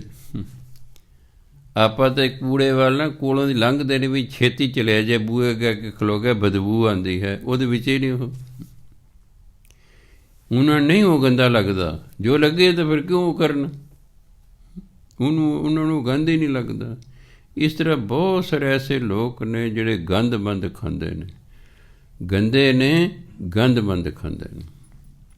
ਅਸੰਖ ਨਿੰਦਕ ਸਿਰ ਕਰਹਿ ਭਾਰ। ਉਹਨੇ ਕਈ ਨਿੰਦਕ ਨੇ ਜਿਹੜੇ ਦੂਜਿਆਂ ਦੀ ਨਿੰਦਿਆ ਕਰ ਕਰਕੇ ਆਪਣੇ ਸਿਰ 'ਤੇ ਭਾਰ ਚੱਕੀ ਫਿਰਦੇ, ਨਿੰਦਿਆ ਦਾ, ਦੂਜੇ ਨਿੰਦਿਆ ਕਰਦੇ ਰਹਿੰਦੇ ਨੇ। ਤਾਂ ਹੀ ਕਬੀਰ ਸਾਹਿਬ ਕਹਿੰਦੇ ਨਿੰਦਕ ਹਮਰੇ ਕੱਪੜੇ ਧੋਏ। ਨਿੰਦਕ ਸਾਡੇ ਕੱਪੜੇ ਧੋਂਦਾ ਹੈ, ਭਾਵ ਸਾਡੀ ਮੈਲ ਲਾਉਂਦਾ ਹੈ। ਹਿਰਦਾ ਸ਼ੁੱਧ ਜੋ ਨਿੰਦਾ ਹੋਏ, ਨਿੰਦਕ ਹਮਰੇ ਕੱਪੜੇ ਧੋਏ। ਜੇ ਤੁਹਾਡਾ ਹਿਰਦਾ ਸ਼ੁੱਧ ਹੈ ਤਾਂ ਜੇ ਤੁਹਾਡੇ ਕੋਈ ਨਿੰਦਿਆ ਕਰਦੇ ਸੀ ਤੁਹਾਡਾ ਭਲਾ ਹੈ। ਜਿਹੜੀ ਥੋੜ੍ਹੀ ਬਹੁਤੀ ਮੈਲ ਲੱਗ ਗਈ ਉਹਨੇ ਖਾ ਜਾਣੀ ਹੈ, ਤੁਸੀਂ ਸਾਫ ਸੁਥਰੇ ਹੋ ਜਾਣਾ। ਸੋ ਤਾਂ ਕਹਿੰਦੇ ਅਸੰਖ ਨਿੰਦਕ ਸਿਰ ਕਰਹਿ ਭਾਰ। ਅਨੇਕਾਂ ਹੀ ਨਿੰਦਕ ਨੇ ਜਿਹੜੇ ਸਿਰ 'ਤੇ ਨਿੰਦਿਆ ਦਾ ਭਾਰ ਚੱਕੀ ਫਿਰਦੇ ਹਨ। ਨਾਨਕ ਨੀਚ ਕਹੈ ਵਿਚਾਰ। ਨੀਚ ਮਨੇ ਨਿਮਾਣਾ। ਇੱਥੇ ਘਟੀਆ ਸੁਭਾਵ ਨਹੀਂ ਹੈ ਵੀ ਗੁਰੂ ਨਾਨਕ ਘਟੀਆ ਸਨ ਕੋਈ। ਗੁਰੂ ਮਾਰ ਕੇ ਨੀਚਾ ਅੰਦਰ ਨੀਚ ਜਾਤ, ਨੀਚੀ ਹੂੰ ਅਤ ਨੀਚ, ਨਾਨਕ ਤਿਨ ਕੇ ਸੰਗ ਸਤ, ਵੱਡਿਆਂ ਸਿਓ ਕਹਿ ਰੀਸ। ਇੱਥੇ ਨੀਚ ਘਟੀਆ ਤੋਂ ਭਾਵ ਨਹੀਂ ਹੈਗਾ, ਨਿਮਾਣੇ ਤੋਂ ਭਾਵ ਹੈ, ਜਿਸ 'ਚ ਕੋਈ ਹਉਮੈ ਨਹੀਂ ਹੈ। ਨਿਮਾਣਾ, ਨਿਤਾਣਾ। ਨਾਨਕ ਨੀਚ ਕਹੈ ਵਿਚਾਰ। ਕਹਿੰਦੇ ਮੈਂ ਤਾਂ ਸਧਾਰਨ ਜਿਹਾ ਬੰਦਾ, ਮੈਂ ਤਾਂ ਨਿਮਾਣਾ ਬੰਦਾ ਹਾਂ। ਹੇ ਪਰਮਾਤਮਾ, ਮੈਂ ਤੇਰੇ ਬਾਰੇ ਵਿਚਾਰ ਪ੍ਰਗਟ ਕੀਤੀ ਹੈ।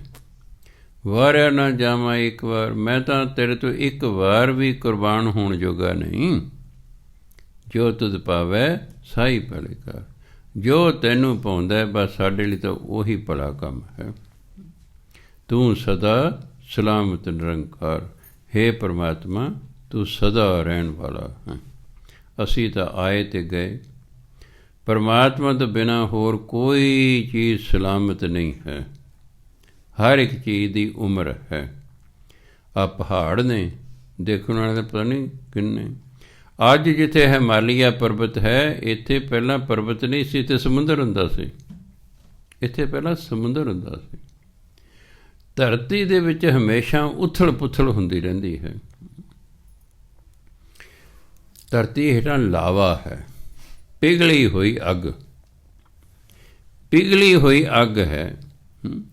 ਹੁਣ ਤੁਹਾਨੂੰ ਪਤਾ ਹੈ ਵੀ ਜਿਵੇਂ ਪਾਣੀ ਹੈ, ਤੁਸੀਂ ਪਤੀਲੇ 'ਚ ਪਾਣੀ ਪਾਤਾ, ਵਾਹ ਕਾਫੀ ਪਾਣੀ ਪਾ ਲਿਆ, ਉਹਦੇ 'ਤੇ ਢੱਕਣ ਦੇ ਦਿੱਤਾ, ਹੇਠਾਂ ਤੁਸੀਂ ਅੱਗ ਤੇਜ਼ ਕਰਤੀ ਹੈ। ਉਹ ਜਿਹੜੀ ਭਾਫ਼ ਬਣਦੀ ਹੈ ਪਾਣੀ ਤੋਂ, ਉਹ ਢੱਕਣ ਨੂੰ ਚੱਕ ਦਿੰਦੀ ਹੈ, ਹਿਲਾ ਦਿੰਦੀ ਹੈ। ਹੁਣ ਇੰਨੀ ਤਾਕਤ ਭਾਫ਼ 'ਚ ਹੁੰਦੀ ਹੈ। ਸਟੀਫਨ ਸਨ ਜਿਹੜਾ ਮੁੰਡਾ ਸੀ, ਉਹਨੇ ਦੇਖਿਆ ਵੀ ਹੈ ਇਹ ਜਿਹੜੇ ਪਾਣੀ ਉਬਲ ਗਿਆ, ਭਾਫ਼ ਬਣ ਗਈ, ਭਾਫ਼ ਨੇ ਤਾਂ ਢੱਕਣ ਚੱਕਦੇ, ਤਾਂ ਭਾਫ਼ 'ਚ ਬੜੀ ਤਾਕਤ ਹੁੰਦੀ ਹੈ। ਉਹਨੇ ਭਾਫ਼ ਵਾਲਾ ਇੰਜਨ ਕੱਢਿਆ ਸੀ ਰੇਲਵੇ ਦਾ। ਉਹਨੇ ਫਿਰ ਉੱਥੋਂ ਭਾਫ਼ ਵਾਲਾ ਇੰਜਨ ਕੱਢਿਆ। ਤੁਹਾਨੂੰ ਪਤਾ ਜਿੰਨੇ ਕੋਲੇ ਵਾਲੇ ਇੰਜਨ ਨੇ, ਇੱਕ ਪੂਰਾ ਖਾਨਾ ਕੋਲੇ ਦਾ ਭਰਿਆ ਹੁੰਦਾ ਹੈ, ਉਹ ਪਾਈ ਜਾਂਦੇ ਨੇ ਪਾਣੀ 'ਚ, ਉਹ ਭਾਫ਼ ਬਣਦੀ ਹੈ। ਭਾਫ਼ ਫਿਰ ਇੰਜਨ ਨੂੰ ਧੱਕਾ ਮਾਰਦੀ ਹੈ ਅਤੇ ਇੰਜਨ ਅੱਗੇ ਨੂੰ ਰੁੜੀ ਜਾਂਦਾ ਅਤੇ ਗੱਡੀ ਮਗਰ ਮਗਰ ਆਈ ਜਾਂਦੀ ਹੈ। ਉਹਨੇ ਫਿਰ ਇਸ ਨੂੰ ਦੇਖਿਆ ਵੀ ਇਹ ਤਾਂ ਬੜੀ ਤਾਕਤ ਹੈ ਇਸ ਦੇ ਵਿੱਚ। ਹਾਂਜੀ, ਇਸ ਲਈ ਜਿਹੜਾ ਹੈ ਉਹਨਾਂ ਨੇ ਇਹ ਚੀਜ਼ਾਂ ਕੱਢੀਆਂ। ਇਸ ਵਿੱਚ ਸਦਾ ਰਹਿਣ ਵਾਲੀ ਤਾਂ ਚੀਜ਼ ਪਰਮਾਤਮਾ ਹੈ, ਬਾਕੀ ਨੇ ਕਿਸੇ ਚੀਜ਼ ਨੇ ਸਦਾ ਨਹੀਂ ਰਹਿਣਾ। ਜੋ ਆਇਆ ਉਹਨੇ ਇਸ ਸੰਸਾਰ ਤੋਂ ਜਾਣਾ ਹੀ ਜਾਣਾ। ਹੈ ਪਰਮਾਤਮਾ ਤੂੰ ਸਦਾ ਰਹਿਣ ਵਾਲਾ ਹੈ। ਵਾਹਿਗੁਰੂ ਜੀ ਕਾ ਖਾਲਸਾ, ਵਾਹਿਗੁਰੂ ਜੀ ਕੀ ਫਤਿਹ।